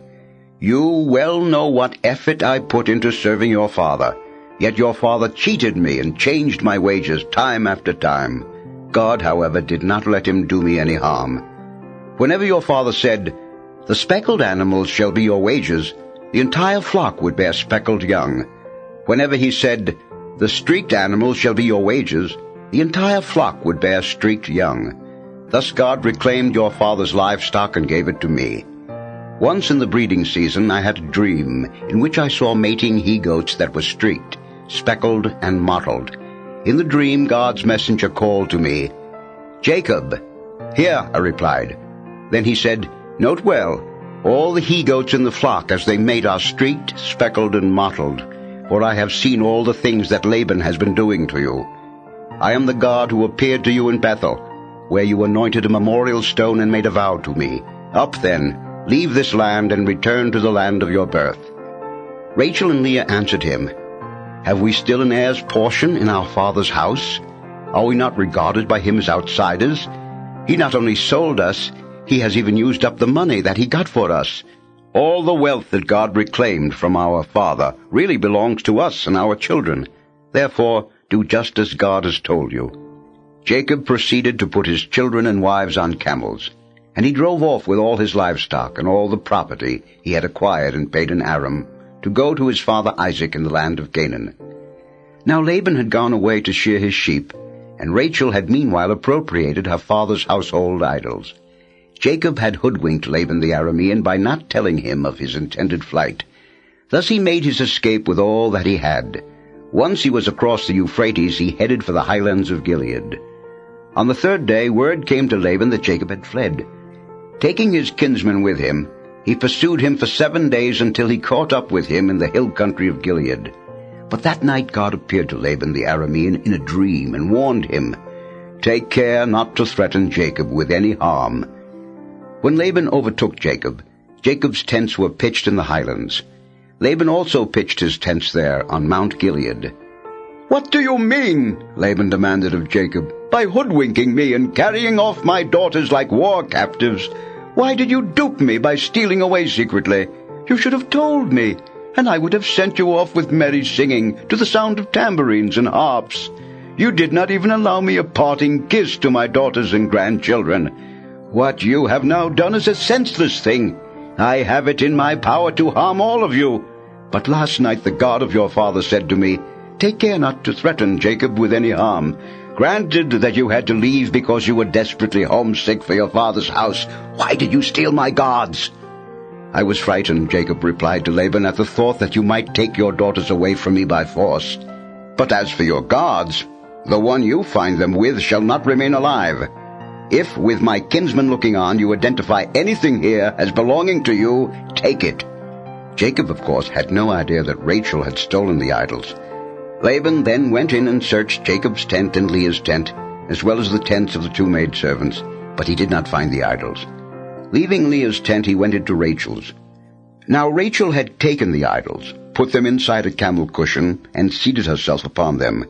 When Laban had rummaged through the rest of her tent without finding them, Rachel said to her father, "Let not my lord feel offended that I cannot rise in your presence. A woman's period is upon me." So despite his search, he did not find his idols. Jacob, now enraged, upbraided Laban. "What crime or offense have I committed," he demanded, "that you should hound me so fiercely? Now that you have ransacked all my things, have you found a single object taken from your belongings? If so, produce it here before your kinsmen and mine, and let them decide between us two. In the 20 years that I was under you, no ewe or she-goat of yours ever miscarried, and I have never feasted on a ram of your flock. I never brought you an animal torn by wild beasts. I made good the loss myself. You held me responsible for anything stolen by day or night. How often the scorching heat ravaged me by day and the frost by night, while sleep fled from my eyes. Of the 20 years that I have now spent in your household, I slaved 14 years for your 2 daughters and 6 years for your flock, while you changed my wages time after time. If my ancestral God, the God of Abraham and the awesome one of Isaac, had not been on my side, you would now have sent me away empty-handed. But God saw my plight and the fruits of my toil, and last night he gave judgment."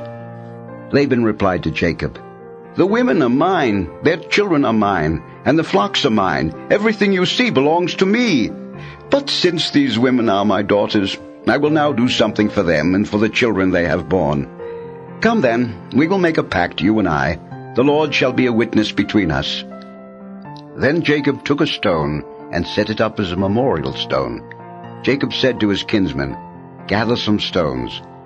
So they got some stones and made a mound, and they had a meal there at the mound. Laban called it Jegar-Sahadutha, but Jacob named it Galeed. "This mound," said Laban, "shall be a witness from now on between you and me." That is why it was named Galeed, and also Mizpah, for he said, "May the Lord keep watch between you and me when we are out of each other's sight. If you mistreat my daughters or take other wives besides my daughters, remember that even though no one else is about, God will be witness between you and me." Laban said further to Jacob, "Here is this mound, and here is the memorial stone that I have set up between you and me. This mound shall be witness, and this memorial stone shall be witness, that with hostile intent neither may I pass beyond this mound into your territory, nor may you pass beyond it into mine. May the God of Abraham and the God of Nahor, their ancestral deities, maintain justice between us." Jacob took the oath by the awesome one of Isaac. He then offered a sacrifice on the mountain and invited his kinsmen to share in the meal. When they had eaten, they passed the night on the mountain. Genesis 32. Early the next morning, Laban kissed his grandchildren and his daughters goodbye. Then he set out on his journey back home, while Jacob continued on his own way. Then God's messengers encountered Jacob. When he saw them, he said, "This is God's encampment." So he named that place Mahanaim. Jacob sent messengers ahead to his brother Esau in the land of Seir, the country of Edom, with this message: "Thus shall you say to my lord Esau, Your servant Jacob speaks as follows: I have been staying with Laban, and have been detained there until now. I own cattle, asses, and sheep, as well as male and female servants. I am sending my lord this information in the hope of gaining your favor." When the messengers returned to Jacob, they said, "We reached your brother Esau. He is now coming to meet you accompanied by 400 men." Jacob was very much frightened. In his anxiety, he divided the people who were with him, as well as his flocks, herds, and camels, into 2 camps. If Esau should attack and overwhelm one camp, he reasoned, the remaining camp may still survive. Then he prayed, "O God of my father Abraham and God of my father Isaac, you told me, O Lord, go back to the land of your birth and I will be good to you. I am unworthy of all the acts of kindness that you have loyally performed for your servant. Although I crossed the Jordan here with nothing but my staff, I have now grown into 2 companies. Save me, I pray, from the hand of my brother Esau. Otherwise I fear that when he comes he will strike me down and slay the mothers and children. You yourself said, I will be very good to you, and I will make your descendants like the sands of the sea, which are too numerous to count." After passing the night there, Jacob selected from what he had with him the following presents for his brother Esau: 200 she-goats and 20 he-goats, 200 ewes and 20 rams, 30 milch camels and their young, 40 cows and 10 bulls, 20 she-asses and 10 he-asses. He put these animals in charge of his servants, in separate droves, and he told the servants, "Go on ahead of me, but keep a space between one drove and the next." To the servant in the lead he gave this instruction: "When my brother Esau meets you, he may ask you, 'Whose man are you? Where are you going? To whom do these animals ahead of you belong?' Then you shall answer, 'They belong to your brother Jacob, but they have been sent as a gift to my lord Esau, and Jacob himself is right behind us.'" He gave similar instructions to the second servant and the third, and to all the others who followed behind the droves, namely, "Thus and thus shall you say to Esau when you reach him, and be sure to add, 'Your servant Jacob is right behind us.'" For Jacob reasoned, "If I first appease him with gifts that precede me, then later, when I face him, perhaps he will forgive me." So the gifts went on ahead of him, while he stayed that night in the camp. In the course of that night, however, Jacob arose, took his 2 wives, with the 2 maidservants and his 11 children, and crossed the ford of the Jabbok. After he had taken them across the stream, and had brought over all his possessions, Jacob was left there alone. Then some man wrestled with him until the break of dawn. When the man saw that he could not prevail over him, he struck Jacob's hip at its socket, so that the hip socket was wrenched as they wrestled. The man then said, "Let me go, for it is daybreak." But Jacob said, "I will not let you go until you bless me." "What is your name?" the man asked. He answered, "Jacob." Then the man said, "You shall no longer be spoken of as Jacob, but as Israel, because you have contended with divine and human beings and have prevailed." Jacob then asked him, "Do tell me your name, please." He answered, "Why should you want to know my name?" With that he bade him farewell. Jacob named the place Peniel. "Because I have seen God face to face," he said, "yet my life has been spared." At sunrise, as he left Peniel, Jacob limped along because of his hip. That is why, to this day, the Israelites do not eat the sciatic muscle that is on the hip socket, inasmuch as Jacob's hip socket was struck at the sciatic muscle. Genesis 33. Jacob looked up and saw Esau coming, accompanied by 400 men. So he divided his children among Leah, Rachel, and the 2 maidservants, putting the maids and their children first, Leah and her children next, and Rachel and Joseph last. He himself went on ahead of them, bowing to the ground 7 times until he reached his brother. Esau ran to meet him, embraced him, and flinging himself on his neck, kissed him as he wept. When Esau looked about, he saw the women and children. "Who are these with you?" he asked. Jacob answered, "They are the children whom God has graciously bestowed on your servant." Then the maidservants and their children came forward and bowed low. Next, Leah and her children came forward and bowed low. Lastly, Rachel and her children came forward and bowed low. Then Esau asked, "What did you intend with all those droves that I encountered?" Jacob answered, "It was to gain my Lord's favor." "I have plenty," replied Esau. "You should keep what is yours, brother." "No, I beg you," said Jacob. "If you will do me the favor, please accept this gift from me, since to come into your presence is for me like coming into the presence of God, now that you have received me so kindly. Do accept the present I have brought you. God has been generous toward me, and I have an abundance." Since he so urged him, Esau accepted. Then Esau said, "Let us break camp and be on our way. I will travel alongside you." But Jacob replied, "As my Lord can see, the children are frail. Besides, I am encumbered with the flocks and herds, which now have sucklings. If overdriven for a single day, the whole flock will die.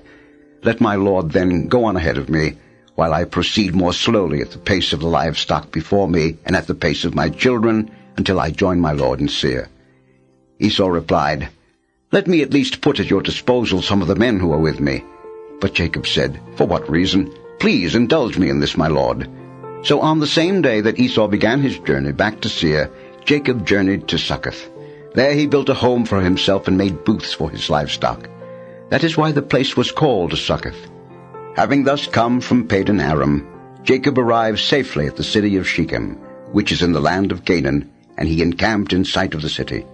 The plot of ground on which he had pitched his tent he bought for 100 pieces of bullion from the descendants of Hamor, the founder of Shechem.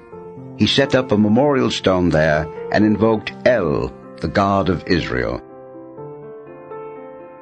Genesis 34. Dinah, the daughter whom Leah had borne to Jacob, went out to visit some of the women of the land. When Shechem, son of Hamor the Hivite, who was chief of the region, saw her, he seized her and lay with her by force. Since he was strongly attracted to Dinah, daughter of Jacob, indeed was really in love with the girl, he endeavored to win her affection. Shechem also asked his father Hamor, "Get me this girl for a wife." Meanwhile, Jacob heard that Shechem had defiled his daughter Dinah. But since his sons were out in the fields with his livestock, he held his peace until they came home. Now Hamor, the father of Shechem, went out to discuss the matter with Jacob, just as Jacob's sons were coming in from the fields. When they heard the news, the men were shocked and seethed with indignation. What Shechem had done was an outrage in Israel. Such a thing could not be tolerated. Hamor appealed to them, saying, "My son Shechem has his heart set on your daughter. Please give her to him in marriage. Intermarry with us. Give your daughters to us, and take our daughters for yourselves. Thus you can live among us. The land is open before you. You can settle and move about freely in it and acquire landed property here." Then Shechem too appealed to Dinah's father and brothers. "Do me this favor, and I will pay whatever you demand of me. No matter how high you set the bridal price, I will pay you whatever you ask. Only give me the maiden in marriage." Jacob's sons replied to Shechem and his father Hamor with guile. speaking as they did because their sister Dinah had been defiled. "We could not do such a thing," they said, "as to give our sister to an uncircumcised man. That would be a disgrace for us. We will agree with you only on this condition, that you become like us by having every male among you circumcised. Then we will give you our daughters and take yours in marriage. We will settle among you and become one kindred people with you. But if you do not comply with our terms regarding circumcision, we will take our daughter and go away." Their proposal seemed fair to Hamor and his son Shechem. The young man lost no time in acting in the matter, since he was deeply in love with Jacob's daughter. Moreover, he was more highly respected than anyone else in his clan. So Hamor and his son Shechem went to their town council and thus presented the matter to their fellow townsmen. "These men are friendly toward us. Let them settle in the land and move about in it freely. There is ample room in the country for them. We can marry their daughters and give our daughters to them in marriage. But the men will agree to live with us and form one kindred people with us only on this condition, that every male among us be circumcised, as they themselves are. Would not the livestock they have acquired, all their animals, then be ours? Let us therefore give in to them, so that they may settle among us." All the able-bodied men of the town agreed with Hamor and his son Shechem, and all the males, including every able-bodied man in the community, were circumcised.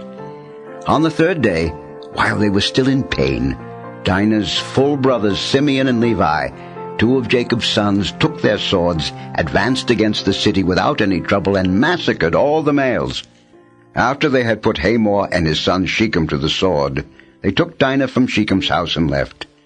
Then the other sons of Jacob followed up the slaughter and sacked the city in reprisal for their sister Dinah's defilement. They seized their flocks, herds, and asses, whatever was in the city and in the country around. They carried off all their wealth, their women, and their children, and took for loot whatever was in the houses. Jacob said to Simeon and Levi, "You have brought trouble upon me by making me loathsome to the inhabitants of the land, the Canaanites and the Perizzites. I have so few men that if these people unite against me and attack me, I and my family will be wiped out." But they retorted, "Should our sister have been treated like a harlot?" Genesis 35. God said to Jacob, "Go up now to Bethel. Settle there and build an altar there to the God who appeared to you while you were fleeing from your brother Esau." So Jacob told his family and all the others who were with him, "Get rid of the foreign gods that you have among you. Then purify yourselves and put on fresh clothes. We are now to go up to Bethel, and I will build an altar there to the God who answered me in my hour of distress, and who has been with me wherever I have gone." They therefore handed over to Jacob all the foreign gods in their possession, and also the rings they had in their ears. Then, as they set out, a terror from God fell upon the towns round about, so that no one pursued the sons of Jacob. Thus Jacob and all the people who were with him arrived in Luz, that is Bethel, in the land of Canaan.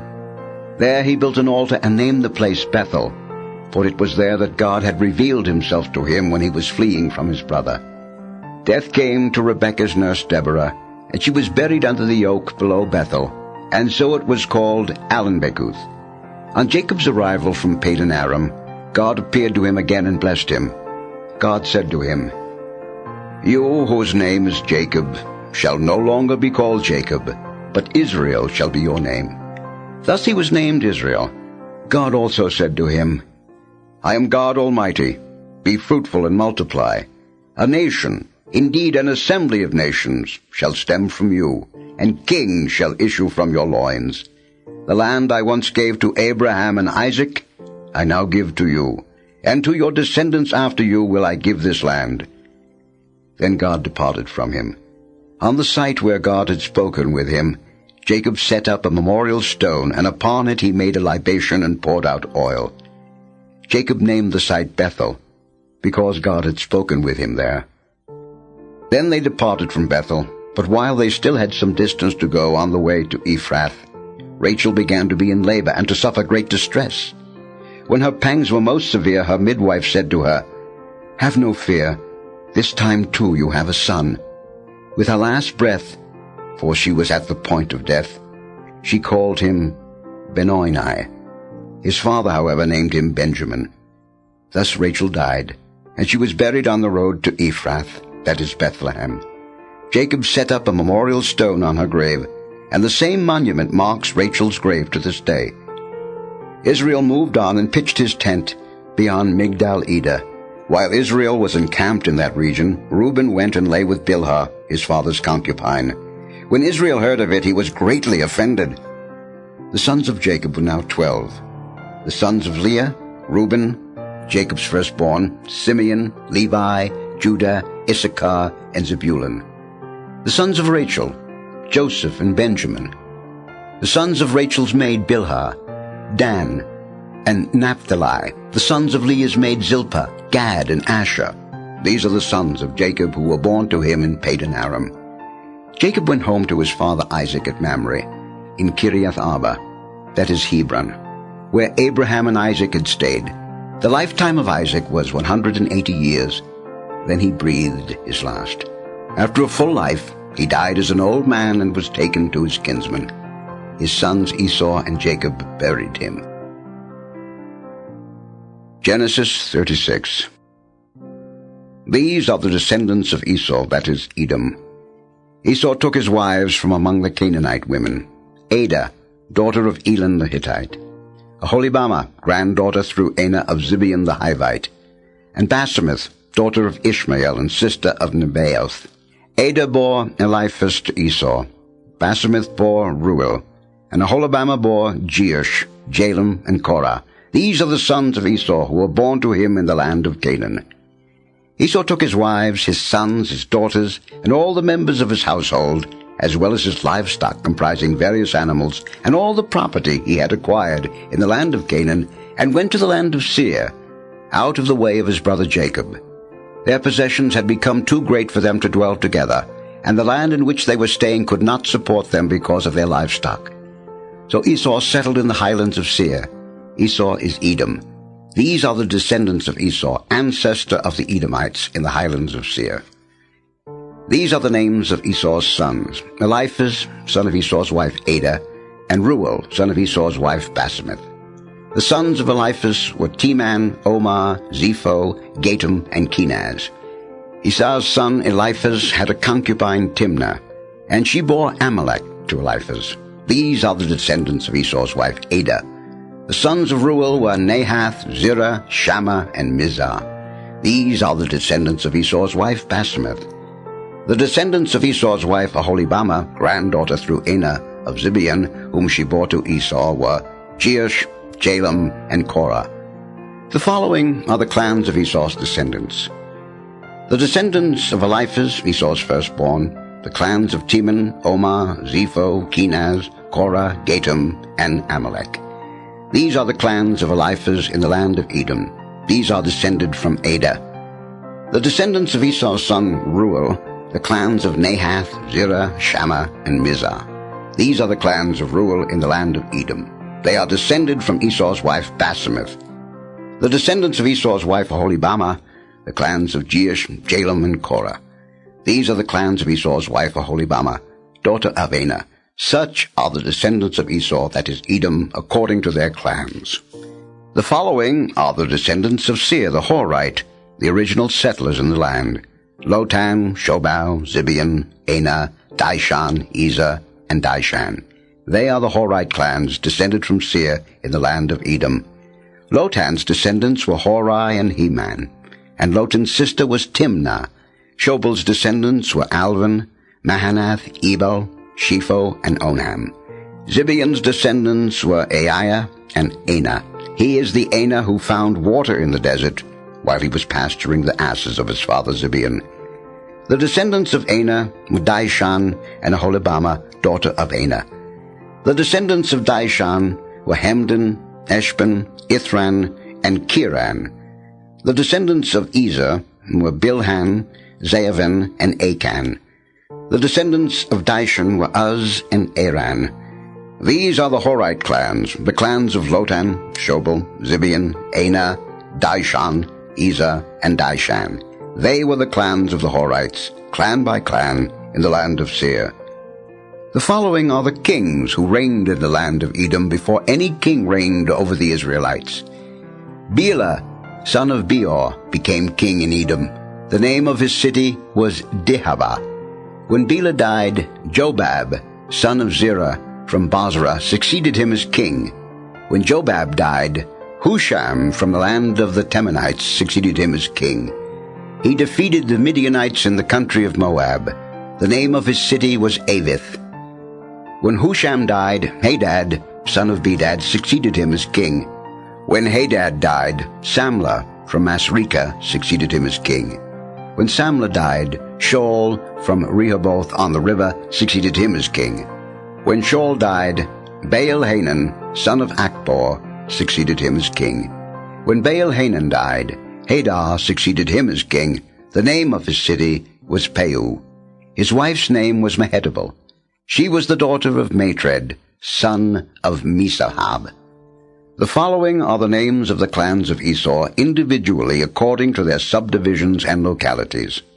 The clans of Timnah, Alva, Japheth, Aholibama, Elah, Pinan, Kenaz, Teman, Mibsar, Magdiel, and Iram. These are the clans of the Edomites, according to their settlements in their territorial holdings. Esau was the father of the Edomites. Genesis 37. Jacob settled in the land where his father had stayed, the land of Canaan. This is his family history. When Joseph was 17 years old, he was tending the flocks with his brothers.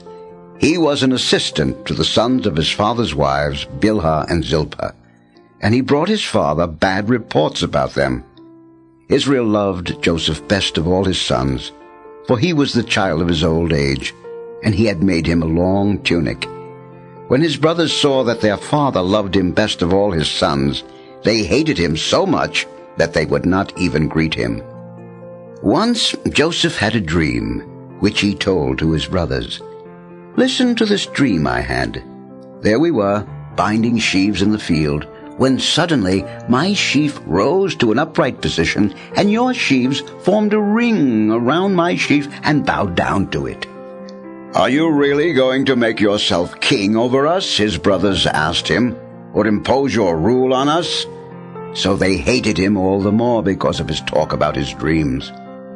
Then he had another dream, and this one too he told to his brothers. "I had another dream," he said. "This time the sun and the moon and 11 stars were bowing down to me."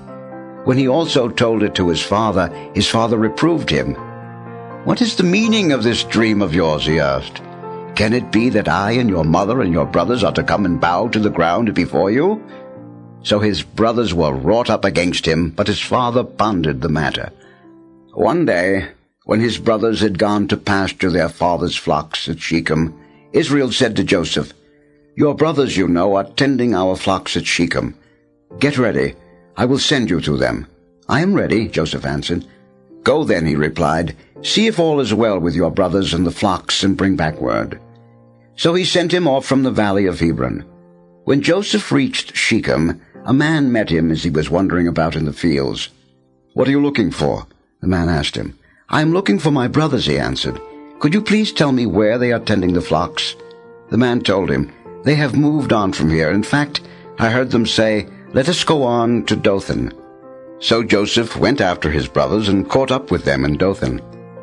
They noticed him from a distance, and before he came up to them, they plotted to kill him. They said to one another, "Here comes that master dreamer. Come on, let us kill him and throw him into one of the cisterns here. We could say that a wild beast devoured him.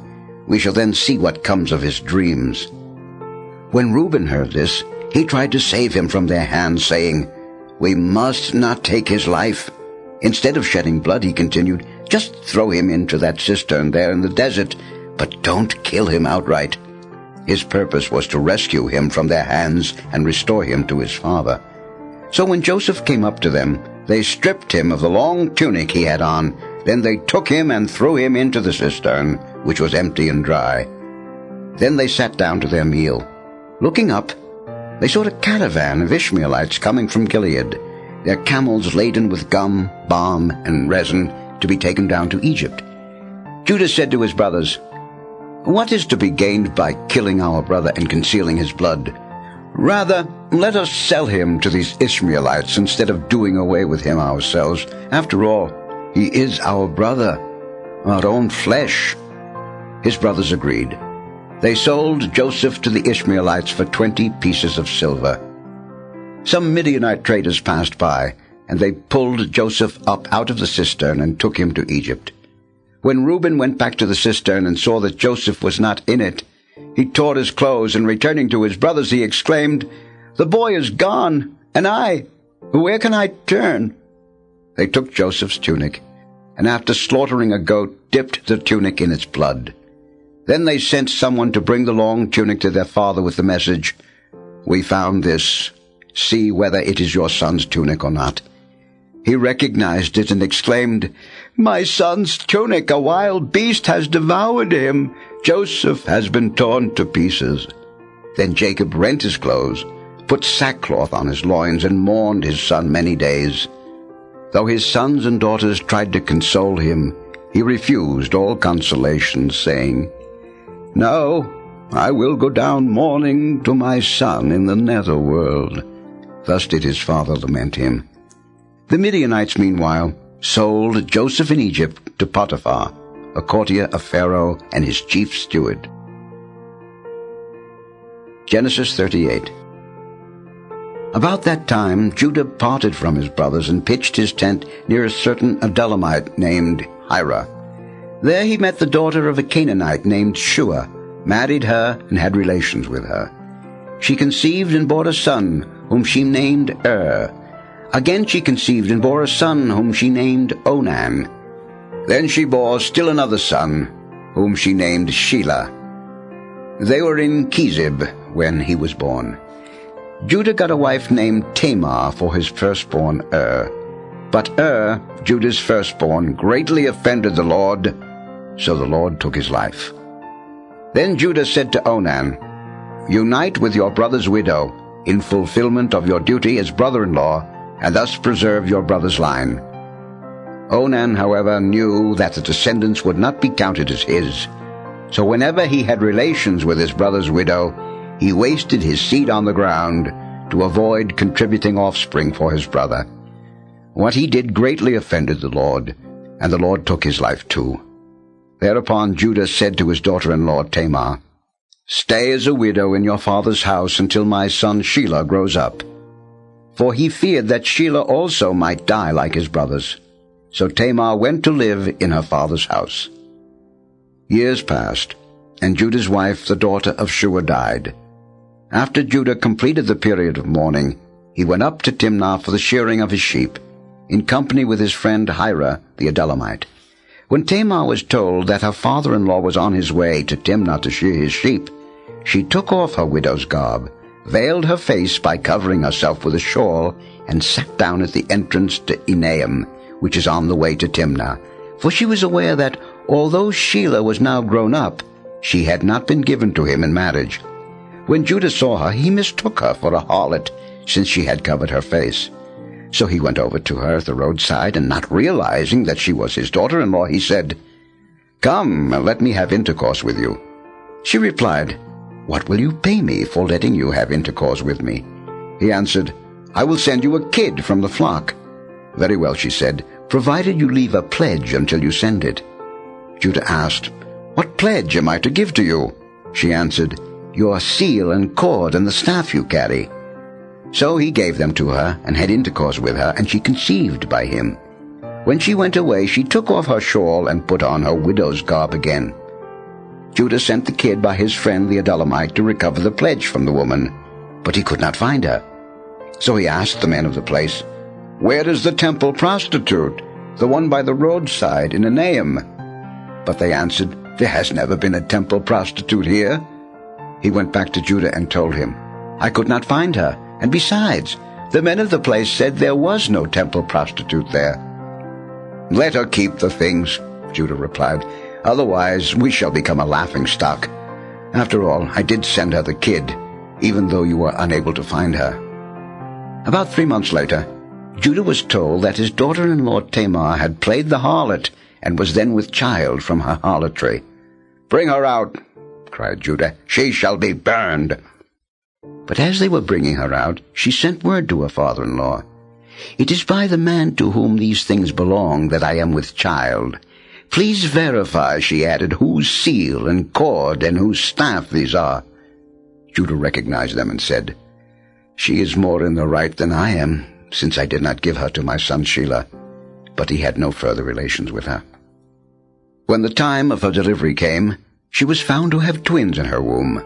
While she was giving birth, one infant put out his hand, and the midwife, taking a crimson thread, tied it on his hand to note that this one came out first.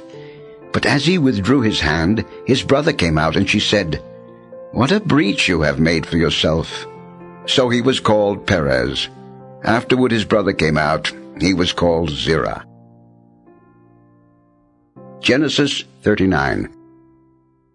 When Joseph was taken down to Egypt, a certain Egyptian, Potiphar, a courtier of Pharaoh and his chief steward, bought him from the Ishmaelites who had brought him there. But since the Lord was with him, Joseph got on very well and was assigned to the household of his Egyptian master. When his master saw that the Lord was with him and brought him success in whatever he did, he took a liking to Joseph and made him his personal attendant. He put him in charge of his household and entrusted to him all his possessions. From the moment that he put him in charge of his household and all his possessions, the Lord blessed the Egyptian's house for Joseph's sake. In fact, the Lord's blessing was on everything he owned, both inside the house and out. Having left everything he owned in Joseph's charge, he gave no thought, with Joseph there, to anything but the food he ate. Now Joseph was strikingly handsome in countenance and body. After a time, his master's wife began to look fondly at him and said, "Lie with me." But he refused. "As long as I am here," he told her, "my master does not concern himself with anything in the house, but has entrusted to me all he owns. He wields no more authority in this house than I do, and he has withheld from me nothing but yourself, since you are his wife. How then could I commit so great a wrong and thus stand condemned before God?" Although she tried to entice him day after day, he would not agree to lie beside her, or even stay near her. One such day, when Joseph came into the house to do his work, and none of the household servants were then in the house, she laid hold of him by his cloak, saying, "Lie with me." But leaving the cloak in her hand, he got away from her and ran outside. When she saw that he had left his cloak in her hand as he fled outside, she screamed for her household servants and told them, "Look, my husband has brought in a Hebrew slave to make sport of us. He came in here to lie with me, but I cried out as loud as I could. When he heard me scream for help, he left his cloak beside me and ran away outside." She kept the cloak with her until his master came home. Then she told him the same story. "The Hebrew slave whom you brought here broke in on me to make sport of me. But when I screamed for help, he left his cloak beside me and fled outside." As soon as the master heard his wife's story about how his slave had treated her, he became enraged. He seized Joseph and threw him into the jail where the royal prisoners were confined. But even when he was in prison, the Lord remained with Joseph. He showed him kindness by making the chief jailer well-disposed toward him. The chief jailer put Joseph in charge of all the prisoners in the jail, and everything that had to be done there was done under his management. The chief jailer did not concern himself with anything at all that was in Joseph's charge, since the Lord was with him and brought success to all he did.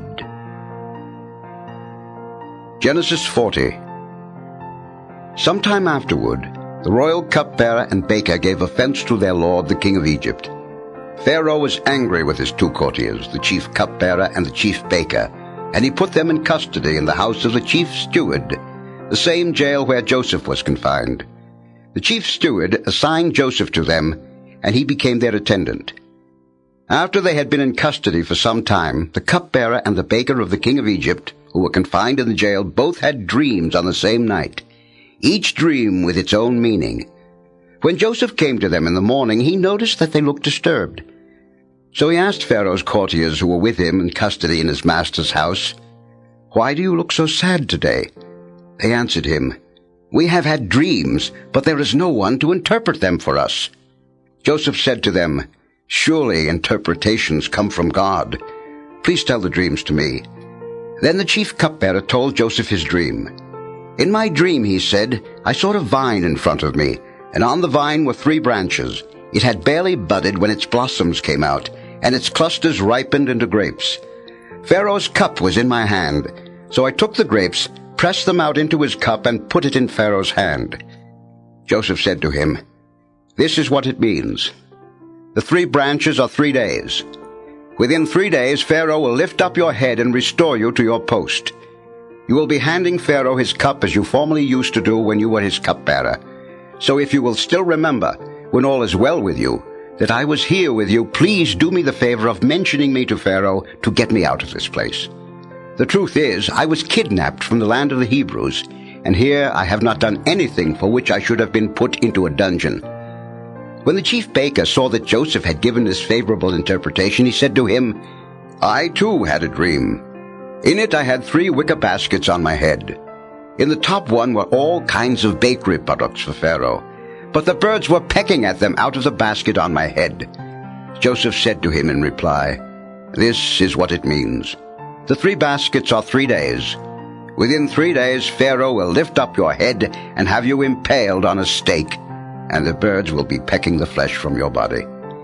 And in fact, on the 3rd day, which was Pharaoh's birthday, when he gave a banquet to all his staff, with his courtiers around him, he lifted up the heads of the chief cupbearer and the chief baker.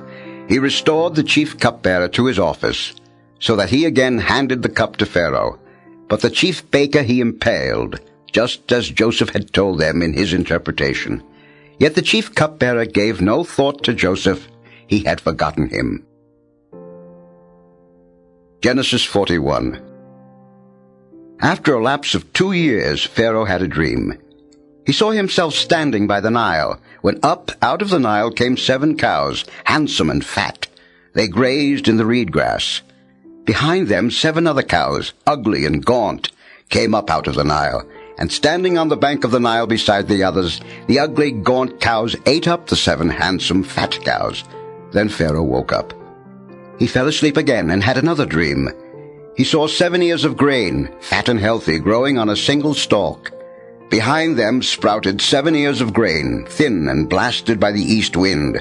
And the 7 thin ears swallowed up the 7 fat, healthy ears. Then Pharaoh woke up, to find it was only a dream. Next morning his spirit was agitated, so he summoned all the magicians and sages of Egypt and recounted his dreams to them. But no one could interpret his dreams for him. Then the chief cupbearer spoke up and said to Pharaoh, "On this occasion I am reminded of my negligence. Once, when Pharaoh was angry, he put me and the chief baker in custody in the house of the chief steward. Later, we both had dreams on the same night, and each of our dreams had its own meaning. There with us was a Hebrew youth, a slave of the chief steward, and when we told him our dreams, he interpreted them for us and explained for each of us the meaning of his dream. And it turned out just as he had told us. I was restored to my post, but the other man was impaled." Pharaoh therefore had Joseph summoned, and they hurriedly brought him from the dungeon. After he shaved and changed his clothes, he came into Pharaoh's presence. Pharaoh then said to him, "I had certain dreams that no one can interpret, but I hear it said of you that the moment you are told a dream you can interpret it." "It is not I," Joseph replied to Pharaoh, "but God who will give Pharaoh the right answer." Then Pharaoh said to Joseph, "In my dream I was standing on the bank of the Nile, when up from the Nile came 7 cows, fat and well-formed. They grazed in the reed grass. Behind them came 7 other cows, scrawny, most ill-formed and gaunt. Never have I seen such ugly specimens as these in all the land of Egypt. The gaunt, ugly cows ate up the first 7 fat cows. But when they had consumed them, no one could tell that they had done so, because they looked as ugly as before. Then I woke up. In another dream, I saw 7 ears of grain, fat and healthy, growing on a single stalk. Behind them sprouted 7 ears of grain, shriveled and thin and blasted by the east wind. And the 7 thin ears swallowed up the 7 healthy ears. I have spoken to the magicians, but none of them can give me an explanation." Joseph said to Pharaoh, "Both of Pharaoh's dreams have the same meaning. God has thus foretold to Pharaoh what he is about to do. The 7 healthy cows are 7 years, and the 7 healthy ears are 7 years, the same in each stream. So also the 7 thin, ugly cows that came up after them are 7 years, as are the 7 thin, wind-blasted ears. They are 7 years of famine. It is just as I told Pharaoh. God has revealed to Pharaoh what he is about to do. 7 years of great abundance are now coming throughout the land of Egypt. But these will be followed by 7 years of famine, when all the abundance in the land of Egypt will be forgotten. When the famine has ravaged the land, no trace of the abundance will be found in the land because of the famine that follows it. So utterly severe will that famine be. That Pharaoh had the same dream twice means that the matter has been reaffirmed by God, and that God will soon bring it about. Therefore, let Pharaoh seek out a wise and discerning man and put him in charge of the land of Egypt. Pharaoh should also take action to appoint overseers, so as to regiment the land during the 7 years of abundance. They should husband all the food of the coming good years, collecting the grain under Pharaoh's authority to be stored in the towns for food. This food will serve as a reserve for the country against the 7 years of famine that are to follow in the land of Egypt, so that the land may not perish in the famine. This advice pleased Pharaoh and all his officials.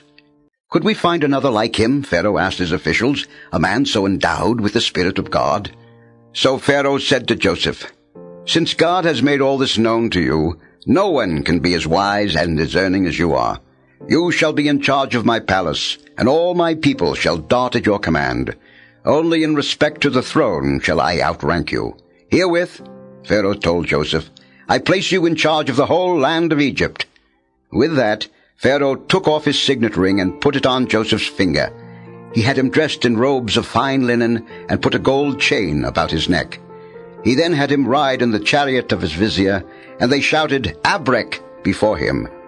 Thus was Joseph installed over the whole land of Egypt.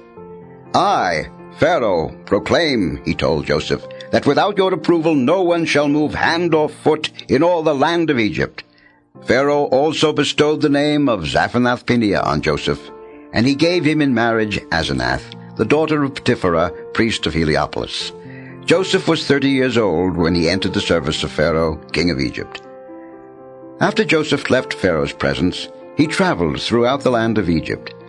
During the 7 years of plenty, when the land produced abundant crops, he husbanded all the food of these years of plenty that the land of Egypt was enjoying, and stored it in the towns, placing in each town the crops of the fields around it. Joseph garnered grain in quantities like the sands of the sea, so vast that at last he stopped measuring it, for it was beyond measure. Before the famine years set in, Joseph became the father of 2 sons, born to him by Asenath, daughter of Potiphera, priest of Heliopolis. He named his firstborn Manasseh, meaning God has made me forget entirely the sufferings I endured at the hands of my family. And the second he named Ephraim, meaning God has made me fruitful in the land of my affliction. When the 7 years of abundance enjoyed by the land of Egypt came to an end, the 7 years of famine set in, just as Joseph had predicted. Although there was famine in all the other countries, food was available throughout the land of Egypt. When hunger came to be felt throughout the land of Egypt and the people cried to Pharaoh for bread, Pharaoh directed all the Egyptians to go to Joseph and do whatever he told them. When the famine had spread throughout the land, Joseph opened all the cities that had grain and rationed it to the Egyptians, since the famine had gripped the land of Egypt. In fact, all the world came to Joseph to obtain rations of grain, for famine had gripped the whole world. Genesis 42. When Jacob learned that grain rations were available in Egypt, he said to his sons, "Why do you keep gaping at one another? I hear," he went on, "that rations of grain are available in Egypt. Go down there and buy some for us, that we may stay alive rather than die of hunger." So 10 of Joseph's brothers went down to buy an emergency supply of grain from Egypt. It was only Joseph's full brother Benjamin that Jacob did not send with the rest, for he thought some disaster might befall him. Thus, since there was famine in the land of Canaan also, the sons of Israel were among those who came to procure rations. It was Joseph, as governor of the country, who dispensed the rations to all the people. When Joseph's brother came and knelt down before him with their faces to the ground, he recognized them as soon as he saw them. But he concealed his own identity from them and spoke sternly to them. "Where do you come from?" he asked them. They answered, "From the land of Canaan, to procure food." When Joseph recognized his brothers, although they did not recognize him, he was reminded of the dreams he had about them. He said to them, "You are spies. You have come to see the nakedness of the land." "No, my lord," they replied. "On the contrary, your servants have come to procure food.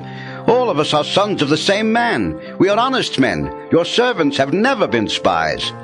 But he answered them, "Not so. You have come to see the nakedness of the land." "We, your servants," they said, "were 12 brothers, sons of a certain man in Canaan. But the youngest one is at present with our father, and the other one is gone." "It is just as I said," Joseph persisted. "You are spies. This is how you shall be tested. Unless your youngest brother comes here, I swear by the life of Pharaoh that you shall not leave here. So send one of your number to get your brother, while the rest of you stay here under arrest. Thus shall your words be tested for their truth. If they are untrue, as Pharaoh lives, you are spies."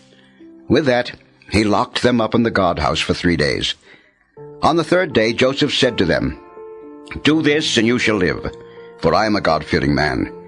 If you have been honest, only one of your brothers need be confined in this prison, while the rest of you may go and take home provisions for your starving families. But you must come back to me with your youngest brother. Your words will thus be verified, and you will not die." To this they agreed. To one another, however, they said, "Alas, we are being punished because of our brother. We saw the anguish of his heart when he pleaded with us, yet we paid no heed. That is why this anguish has now come upon us." "Didn't I tell you," broke in Reuben, "not to do wrong to the boy? But you wouldn't listen. Now comes the reckoning for his blood." They did not know, of course, that Joseph understood what they said, since he spoke with them through an interpreter. But turning away from them, he wept.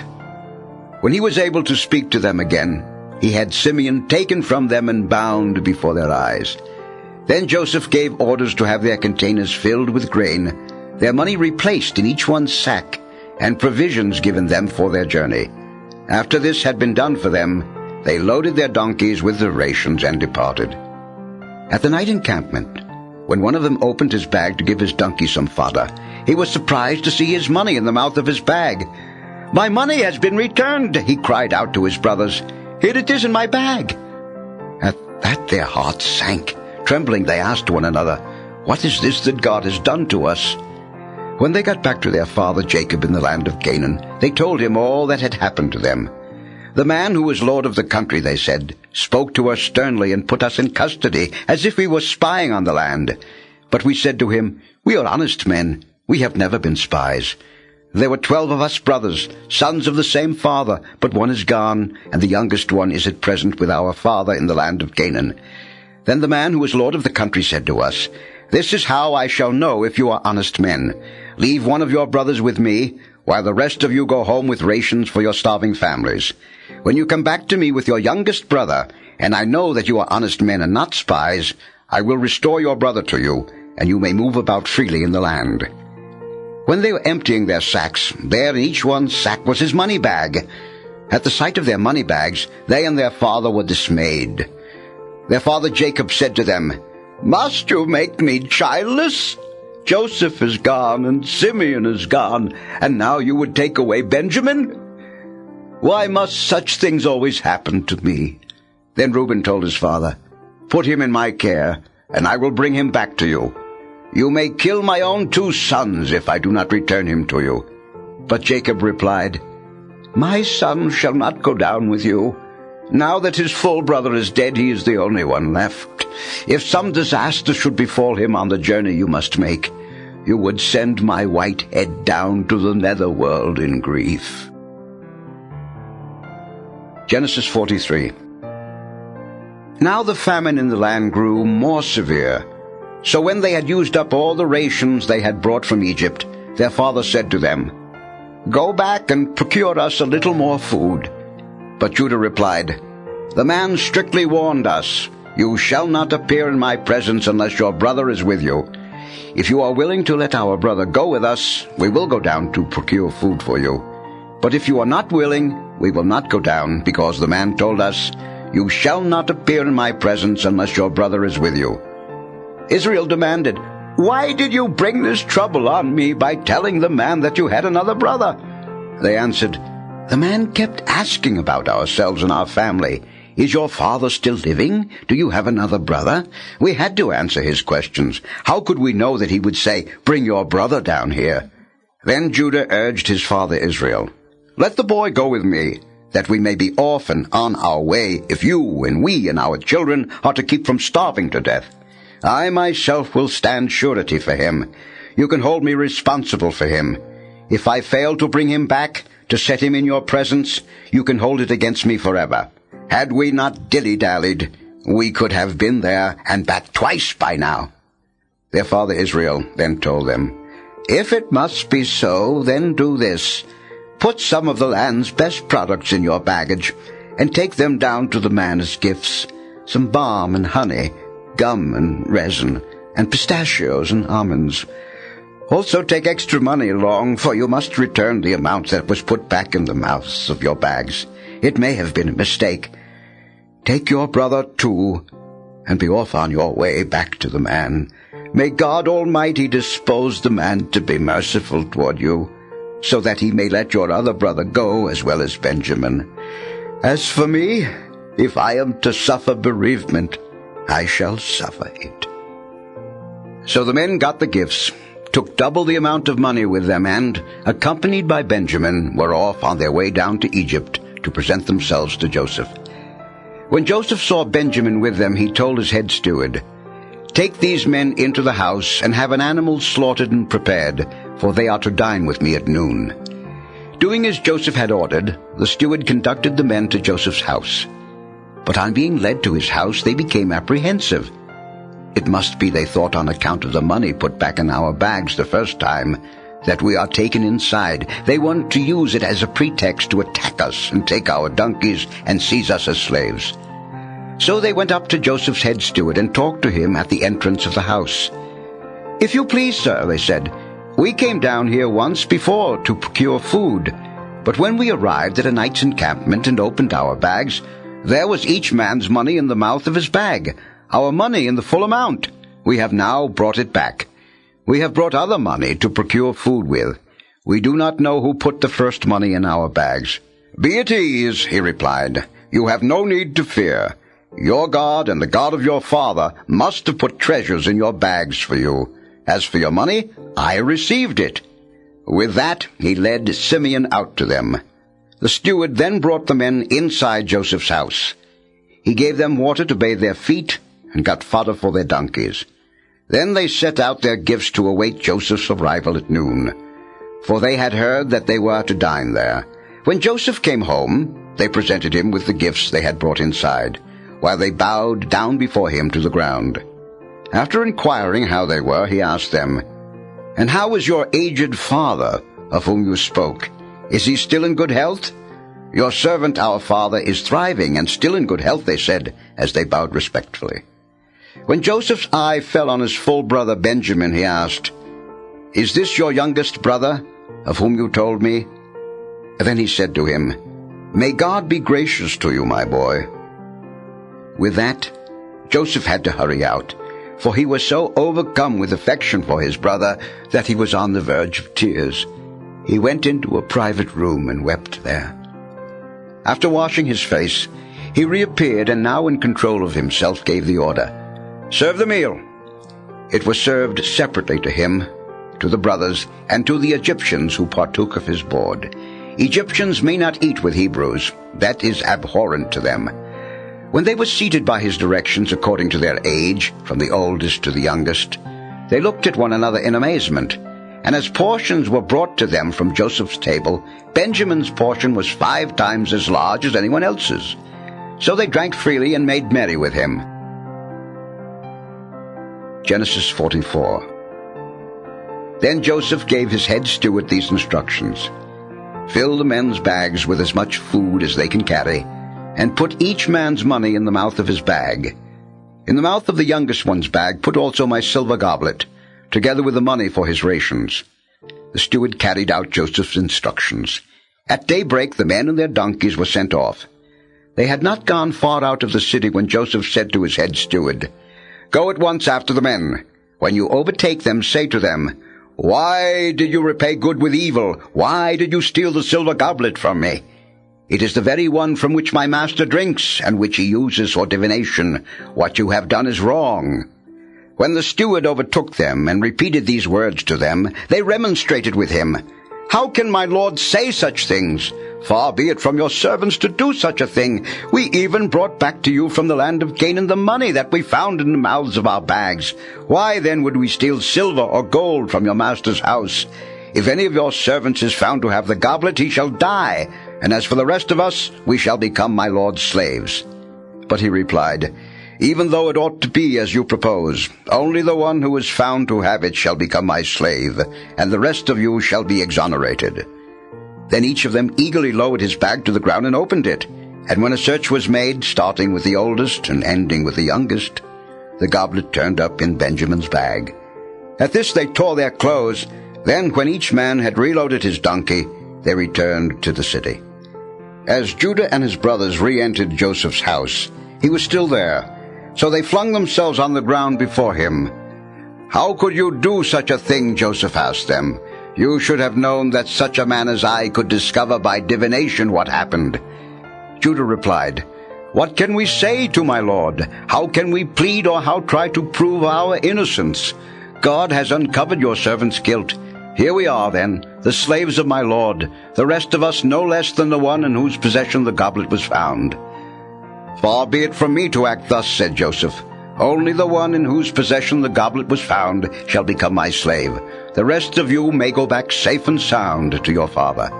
Judah then stepped up to him and said, "I beg you, my lord, let your servant speak earnestly to my lord, and do not become angry with your servant, for you are the equal of Pharaoh. My lord asked your servants, 'Have you a father or another brother?' So we said to my lord, 'We have an aged father, and a young brother, the child of his old age. This one's full brother is dead, and since he is the only one by that mother who is left, his father dotes on him. Then you told your servants, "Bring him down to me, that my eyes may look on him." We replied to my lord, "The boy cannot leave his father. His father would die if he were to leave him." But you told your servants, "Unless your youngest brother comes back with you, you shall not come into my presence again." When we returned to your servant our father, we reported to him the words of my lord. Later, our father told us to come back and buy some food for the family. So we reminded him, "We cannot go down there. Only if our youngest brother is with us can we go, for we may not see the man if our youngest brother is not with us." Then your servant our father said to us, "As you know, my wife bore me 2 sons. One of them, however, disappeared, and I had to conclude that he must have been torn to pieces by wild beasts. I have not seen him since. If you now take this one away from me too, and some disaster befalls him, you will send my white head down to the netherworld in grief. If then the boy is not with us when I go back to your servant my father, whose very life is bound up with his, he will die as soon as he sees that the boy is missing. And your servants will thus send the white head of our father down to the netherworld in grief. Besides, I, your servant, got the boy from his father by going surety for him, saying, 'If I fail to bring him back to you, father, you can hold it against me forever.' Let me, your servant, therefore, remain in place of the boy as the slave of my lord, and let the boy go back with his brothers. How could I go back to my father if the boy were not with me? I could not bear to see the anguish that would overcome my father." Genesis 45. Joseph could no longer control himself in the presence of all his attendants, so he cried out, "Have everyone withdraw from me." Thus no one else was about when he made himself known to his brothers. But his sobs were so loud that the Egyptians heard him, and so the news reached Pharaoh's palace. "I am Joseph," he said to his brothers. "Is my father still in good health?" But his brothers could give him no answer, so dumbfounded were they at him. "Come closer to me," he told his brothers. When they had done so, he said, "I am your brother Joseph, whom you once sold into Egypt. But now do not be distressed, and do not reproach yourselves for having sold me here. It was really for the sake of saving lives that God sent me here ahead of you. For 2 years now the famine has been in the land, and for 5 more years tillage will yield no harvest. God, therefore, sent me on ahead of you to ensure for you a remnant on earth, and to save your lives in an extraordinary deliverance. So it was not really you, but God, who had me come here. And he has made of me a father to Pharaoh, lord of all his household, and ruler over the whole land of Egypt. Hurry back then to my father and tell him, Thus says your son Joseph, God has made me lord of all Egypt. Come to me without delay. You will settle in the region of Goshen, where you will be near me, you and your children and grandchildren, your flocks and herds, and everything that you own. Since 5 years of famine still lie ahead, I will provide for you there, so that you and your family and all that are yours may not suffer want. Surely you can see for yourselves, and Benjamin can see for himself, that it is I, Joseph, who am speaking to you. Tell my father all about my high position in Egypt and what you have seen. But hurry and bring my father down here. Thereupon he flung himself on the neck of his brother Benjamin and wept, and Benjamin wept in his arms. Joseph then kissed all his brothers, crying over each of them, and only then were his brothers able to talk with him. When the news reached Pharaoh's palace that Joseph's brothers had come, Pharaoh and his courtiers were pleased. So Pharaoh told Joseph, Say to your brothers, This is what you shall do. Load up your animals and go without delay to the land of Canaan. There get your father and your families, and then come back here to me.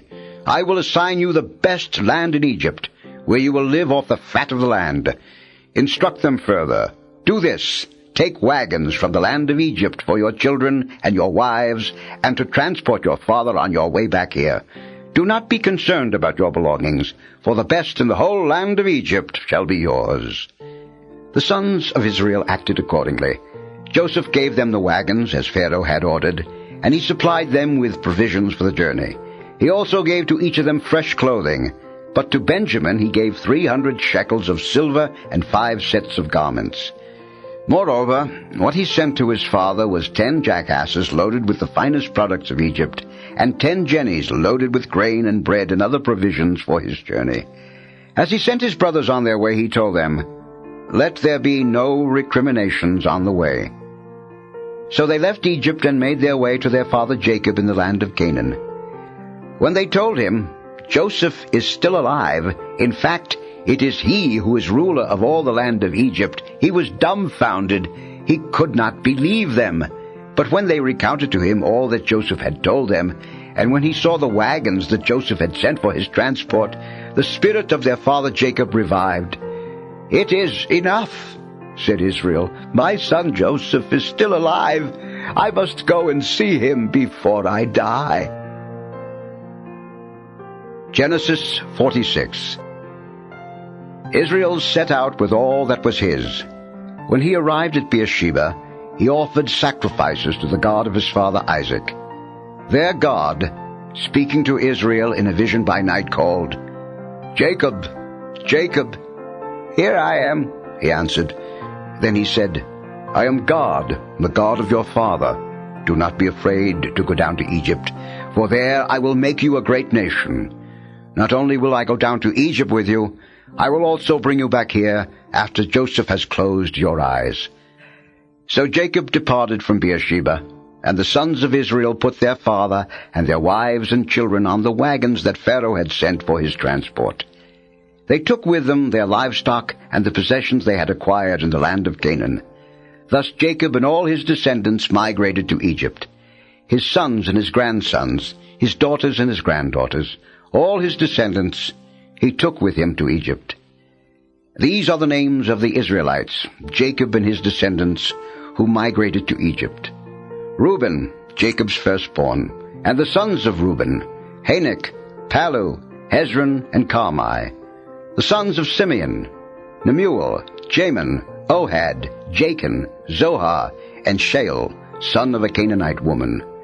The sons of Levi, Gershon, Kohath, and Merari. The sons of Judah, Onan, Shelah, Perez, and Zerah. But and Onan had died in the land of Canaan, and the sons of Perez were Hezron and Hamul. The sons of Issachar, Tola, Puah, Jashub, and Shimron. The sons of Zebulun, Sirid, Elon, and Jalil. These were the sons whom Leah bore to Jacob in Padan Aram, along with his daughter Dinah, 33 persons in all, male and female. The sons of Gad, Zephon, Haggai, Shunai, Esban, Eri, Arod, Areli. The sons of Asher, Imnah, Ishvi, and Beriah, with their sister Sirah, and the sons of Beriah, Heber, and Malchiel. These were the descendants of Zilpah, whom Laban had given to his daughter Leah. These she bore to Jacob, 16 persons in all. The sons of Jacob's wife Rachel, Joseph and Benjamin. In the land of Egypt, Joseph became the father of Manasseh and Ephraim, whom Asenath, daughter of Potipharah, priest of Heliopolis, bore to him. The sons of Benjamin, Bela, Beka, Ashbel, Gera, Naaman, Ahiram, Shupham, Hupham, and Ard. These were the sons whom Rachel bore to Jacob, 14 persons in all. The sons of Dan, Husham. The sons of Naphtali, Jaziel, Gunai, Jezer, and Shillem. These were the sons of Bilhah, whom Laban had given to his daughter Rachel. These she bore to Jacob, 7 persons in all. Jacob's people who migrated to Egypt, his direct descendants, not counting the wives of Jacob's sons, numbered 66 persons in all. Together with Joseph's sons who were born to him in Egypt, 2 persons, all the people comprising Jacob's family who had come to Egypt amounted to 70 persons in all. Israel had sent Judah ahead to Joseph so that he might meet him in Goshen. On his arrival in the region of Goshen, Joseph hitched the horses to his chariot and rode to meet his father Israel in Goshen. As soon as he saw him, he flung himself on his neck and wept a long time in his arms. And Israel said to Joseph, "At last I can die, now that I have seen for myself that Joseph is still alive." Joseph then said to his brothers and his father's household, "I will go and inform Pharaoh, telling him, 'My brothers and my father's household, whose home is in the land of Canaan, have come to me. The men are shepherds, having long been keepers of livestock, and they have brought with them their flocks and herds, as well as everything else they own. So when Pharaoh summons you and asks what your occupation is, you must answer, "We, your servants, like our ancestors, have been keepers of livestock from the beginning until now, in order that you may stay in the region of Goshen, since all shepherds are abhorrent to the Egyptians." Genesis 47. Joseph went and told Pharaoh, "My father and my brothers have come from the land of Goshen, with their flocks and herds and everything else they own, and they are now in the region of Goshen." He then presented to Pharaoh 5 of his brothers whom he had selected from their full number. When Pharaoh asked them what their occupation was, they answered, "We, your servants, like our ancestors, are shepherds.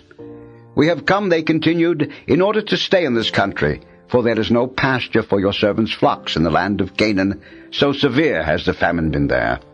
Please, therefore, let your servants settle in the region of Goshen." Pharaoh said to Joseph, "They may settle in the region of Goshen, and if you know any of them to be qualified, you may put them in charge of my own livestock." Thus, when Jacob and his sons came to Joseph in Egypt, and Pharaoh, king of Egypt, heard about it, Pharaoh said to Joseph, "Now that your father and brothers have come to you, the land of Egypt is at your disposal. Settle your father and brothers in the pick of the land." Then Joseph brought his father Jacob and presented him to Pharaoh. After Jacob had paid his respects to Pharaoh, Pharaoh asked him, "How many years have you lived?" Jacob replied, "The years I have lived as a wayfarer amount to 130. Few and hard have been these years of my life, and they do not compare with the years that my ancestors lived as wayfarers." Then Jacob bade Pharaoh farewell and withdrew from his presence. As Pharaoh had ordered, Joseph settled his father and brothers and gave them holdings in Egypt on the pick of the land in the region of Ramesses. And Joseph sustained his father and brothers and his father's whole household, down to the youngest, with food. Since there was no food in any country because of the extreme severity of the famine, and the lands of Egypt and Canaan were languishing from hunger, Joseph gathered in, as payment for the rations that were being dispensed, all the money that was to be found in Egypt and Canaan, and he put it in Pharaoh's palace. When all the money in Egypt and Canaan was spent, all the Egyptians came to Joseph pleading, "Give us food, or we shall perish under your eyes, for our money is gone." "Since your money is gone," replied Joseph, "give me your livestock, and I will sell you bread in return for your livestock." So they brought their livestock to Joseph, and he sold them food in return for their horses, their flocks of sheep and herds of cattle, and their donkeys. Thus he got them through that year with bread in exchange for all their livestock. When that year ended, they came to him in the following one and said, "We cannot hide from my lord that with our money spent and our livestock made over to my lord, there is nothing left to put at my lord's disposal except our bodies and our farmland. Why should we and our land perish before your very eyes? Take us and our land in exchange for food, and we will become Pharaoh's slaves, and our land his property. Only give us seed, that we may survive and not perish, and that our land may not turn into a waste." Thus Joseph acquired all the farmland of Egypt for Pharaoh, since with the famine too much for them to bear, every Egyptian sold his field. So the land passed over to Pharaoh, and the people were reduced to slavery from one end of Egypt's territory to the other. Only the priests' lands Joseph did not take over. Since the priests had a fixed allowance from Pharaoh and lived off the allowance Pharaoh had granted them, they did not have to sell their land. Joseph told the people, "Now that I have acquired you and your land for Pharaoh, here is your seed for sowing the land. But when the harvest is in, you must give 1/5 of it to Pharaoh, while you keep 4/5 as seed for your fields, and as food for yourselves and your families, and as food for your children." "You have saved our lives," they answered. "We are grateful to my lord that we can be Pharaoh's slaves." Thus Joseph made it a law for the land in Egypt, which is still in force, that 1/5 of its produce should go to Pharaoh. Only the land of the priests did not pass over to Pharaoh. Thus Israel settled in the land of Egypt, in the region of Goshen. There they acquired property, were fertile, and increased greatly. Jacob lived in the land of Egypt for 17 years. The span of his life came to 147 years. When the time approached for Israel to die, he called his son Joseph and said to him, "If you really wish to please me, put your hand under my thigh as a sign of your constant loyalty to me. Do not let me be buried in Egypt. When I lie down with my ancestors, have me taken out of Egypt and buried in their burial place." "I will do as you say," he replied. But his father demanded, "Swear it to me." So Joseph swore to him. Then Israel bowed at the head of the bed. Genesis 48. Sometime afterward, Joseph was informed, "Your father is failing." So he took along with him his 2 sons, Manasseh and Ephraim. When Jacob was told, "Your son Joseph has come to you," he rallied his strength and sat up in bed. Jacob then said to Joseph, "God Almighty appeared to me at Luz in the land of Canaan, and blessing me, he said, 'I will make you fertile and numerous, and raise you into an assembly of tribes, and I will give this land to your descendants after you as a permanent possession. Your 2 sons, therefore, who were born to you in the land of Egypt before I joined you here, shall be mine. Ephraim and Manasseh shall be mine as much as Reuben and Simeon are mine. Progeny born to you after them shall remain yours, but their heritage shall be recorded in the names of their 2 brothers.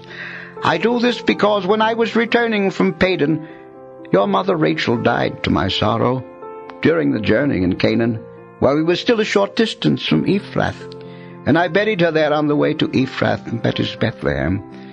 When Israel saw Joseph's sons, he asked, "Who are these?"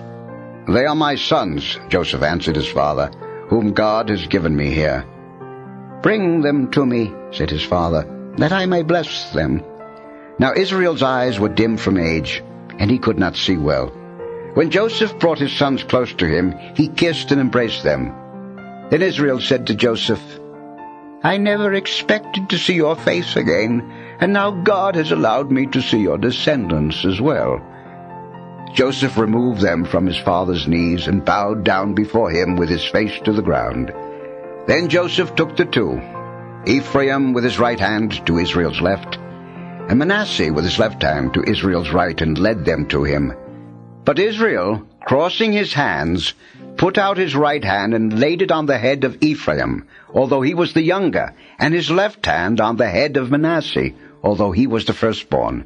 Then he blessed them with these words: "May the God in whose ways my father Abraham and Isaac walked, the God who has been my shepherd from my birth to this day, the angel who has delivered me from all harm, bless these boys, that in them my name be recalled, and the names of my fathers, Abraham and Isaac, and they may become teeming multitudes upon the earth." When Joseph saw that his father had laid his right hand on Ephraim's head, this seemed wrong to him. So he took hold of his father's hand to remove it from Ephraim's head to Manasseh, saying, "That is not right, father. The other one is the firstborn. Lay your right hand on his head." But his father resisted. "I know it, son," he said. "I know. That one too shall become a tribe, and he too shall be great. Nevertheless, his younger brother shall surpass him, and his descendants shall become a multitude of nations." So when he blessed them that day and said, "By you shall the people of Israel pronounce blessings. May they say, God made you like Ephraim and Manasseh." He placed Ephraim before Manasseh. Then Israel said to Joseph, "I am about to die, but God will be with you and will restore you to the land of your fathers. As for me, I give to you as to the one above his brothers, Shechem, which I captured from the Amorites with my sword and bow." Genesis 49. Jacob called his sons and said, "Gather around, that I may tell you what is to happen to you in days to come. Assemble and listen, sons of Jacob. Listen to Israel your father. You, Reuben, my firstborn, my strength and the first fruit of my manhood, excelling in rank and excelling in power, unruly as water, you shall no longer excel. For you climbed into your father's bed and defiled my couch to my sorrow. Simeon and Levi, brothers indeed, weapons of violence are their knives. Let not my soul enter their counsel, or my spirit be joined with their company. For in their fury they slew men, in their willfulness they maimed oxen. Cursed be their fury so fierce, and their rage so cruel. I will scatter them in Jacob, disperse them throughout Israel. You, Judah, shall your brothers praise. Your hand on the neck of your enemies. The sons of your father shall bow down to you. Judah, like a lion's whelp you have grown up on prey, my son. He crouches like a lion recumbent, the king of beasts. Who would dare rouse him? The scepter shall never depart from Judah, or the mace from between his legs, while tribute is brought to him, and he receives the people's homage. He tethers his donkey to the vine, his purebred ass to the choicest stem. In wine he washes his garments, his robe in the blood of grapes. His eyes are darker than wine, and his teeth are whiter than milk. Zebulun shall dwell by the seashore. This means a shore for ships, and his flank shall be based on Sidon. Issachar is a raw-boned ass, crouching between the saddlebags. When he saw how good a settled life was and how pleasant the country, he bent his shoulder to the burden and became a toiling serf. Dan shall achieve justice for his kindred like any other tribe of Israel. Let Dan be a serpent by the roadside, a horned viper by the path that bites the horse's heel, so that the rider tumbles backward. I long for your deliverance, O Lord. Gad shall be raided by raiders, but he shall raid at their heels. Asher's produce is rich, and he shall furnish dainties for kings. Naphtali is a hind let loose, which brings forth lovely fawns. Joseph is a wild colt by a spring, a wild ass on a hillside. Harrying and attacking, the archers opposed him, but each one's bow remained stiff, as their arms were unsteady by the power of the mighty one of Jacob, because of the shepherd, the rock of Israel, the God of your father who helps you, God Almighty who blesses you with the blessings of the heavens above, the blessings of the abyss that crouches below, the blessings of breasts and womb, the blessings of fresh grain and blossoms, the blessings of the everlasting mountains, the delights of the eternal hills. May they rest on the head of Joseph, on the brow of the prince among his brothers. Benjamin is a ravenous wolf. Mornings he devours the prey, and evenings he distributes the spoils. All these are the 12 tribes of Israel, and this is what their father said about them, as he bade them farewell and gave to each of them an appropriate message. Then he gave them this charge: Since I am about to be taken to my kindred, bury me with my fathers in the cave that lies in the field of Ephron the Hittite, the cave in the field of Machpelah, facing on Mamre, in the land of Canaan, the field that Abraham bought from Ephron the Hittite for a burial ground. There Abraham and his wife Sarah are buried, and so are Isaac and his wife Rebekah, and there too I buried Leah, the field and the cave in it that had been purchased from the Hittites. When Jacob had finished giving these instructions to his sons, he drew his feet into the bed, breathed his last, and was taken to his kindred. Genesis 50. Joseph threw himself on his father's face and wept over him as he kissed him. Then he ordered the physicians in his service to embalm his father. When they embalmed Israel, they spent 40 days at it, for that is the full period of embalming, and the Egyptians mourned him for 70 days. When that period of mourning was over, Joseph spoke to Pharaoh's courtiers. Please do me this favor, he said, and convey to Pharaoh this request of mine. Since my father, at the point of death, made me promise on oath to bury him in the tomb that he had prepared for himself in the land of Canaan, may I go up there to bury my father and then come back? Pharaoh replied, Go and bury your father, as he made you promise on oath. So Joseph left to bury his father, and with him went all of Pharaoh's officials who were senior members of his court, and all the other dignitaries of Egypt, as well as Joseph's whole household, his brothers and his father's household. Only their children and their flocks and herds were left in the region of Goshen. Chariots too, and charioteers went up with him. It was a very large retinue. When they arrived at Goren-Hatad, which is beyond the Jordan, they held there a very great and solemn memorial service, and Joseph observed 7 days of mourning for his father. When the Canaanites who inhabited the land saw the mourning at Goren-Hatad, they said, This is a solemn funeral the Egyptians are having. That is why the place was named Abel Mizraim. It is beyond the Jordan. Thus Jacob's sons did for him as he had instructed them. They carried him to the land of Canaan, and buried him in the cave in the field of Machpelah, facing on Mamre, the field that Abraham had bought for a burial ground from Ephron the Hittite. After Joseph had buried his father, he returned to Egypt, together with his brothers and all who had gone up with him for the burial of his father.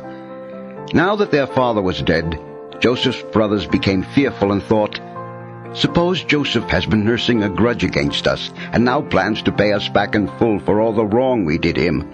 So they approached Joseph and said, Before your father died, he gave us these instructions. You shall say to Joseph, Jacob begs you to forgive the criminal wrongdoing of your brothers, who treated you so cruelly. Please, therefore, forgive the crime that we, the servants of your father's God, committed. When they spoke these words to him, Joseph broke into tears. Then his brothers proceeded to fling themselves down before him and said, Let us be your slaves. But Joseph replied to them, Have no fear, Can I take the place of God? Even though you meant harm to me, God meant it for good, to achieve his present end, the survival of many people. Therefore have no fear. I will provide for you and for your children." By thus speaking kindly to them, he reassured them. Joseph remained in Egypt, together with his father's family. He lived 110 years. He saw Ephraim's children to the third generation, and the children of Manasseh's son Machir were also born on Joseph's knees. Joseph said to his brothers, "I am about to die. God will surely take care of you and lead you out of this land to the land that he promised on oath to Abraham, Isaac, and Jacob."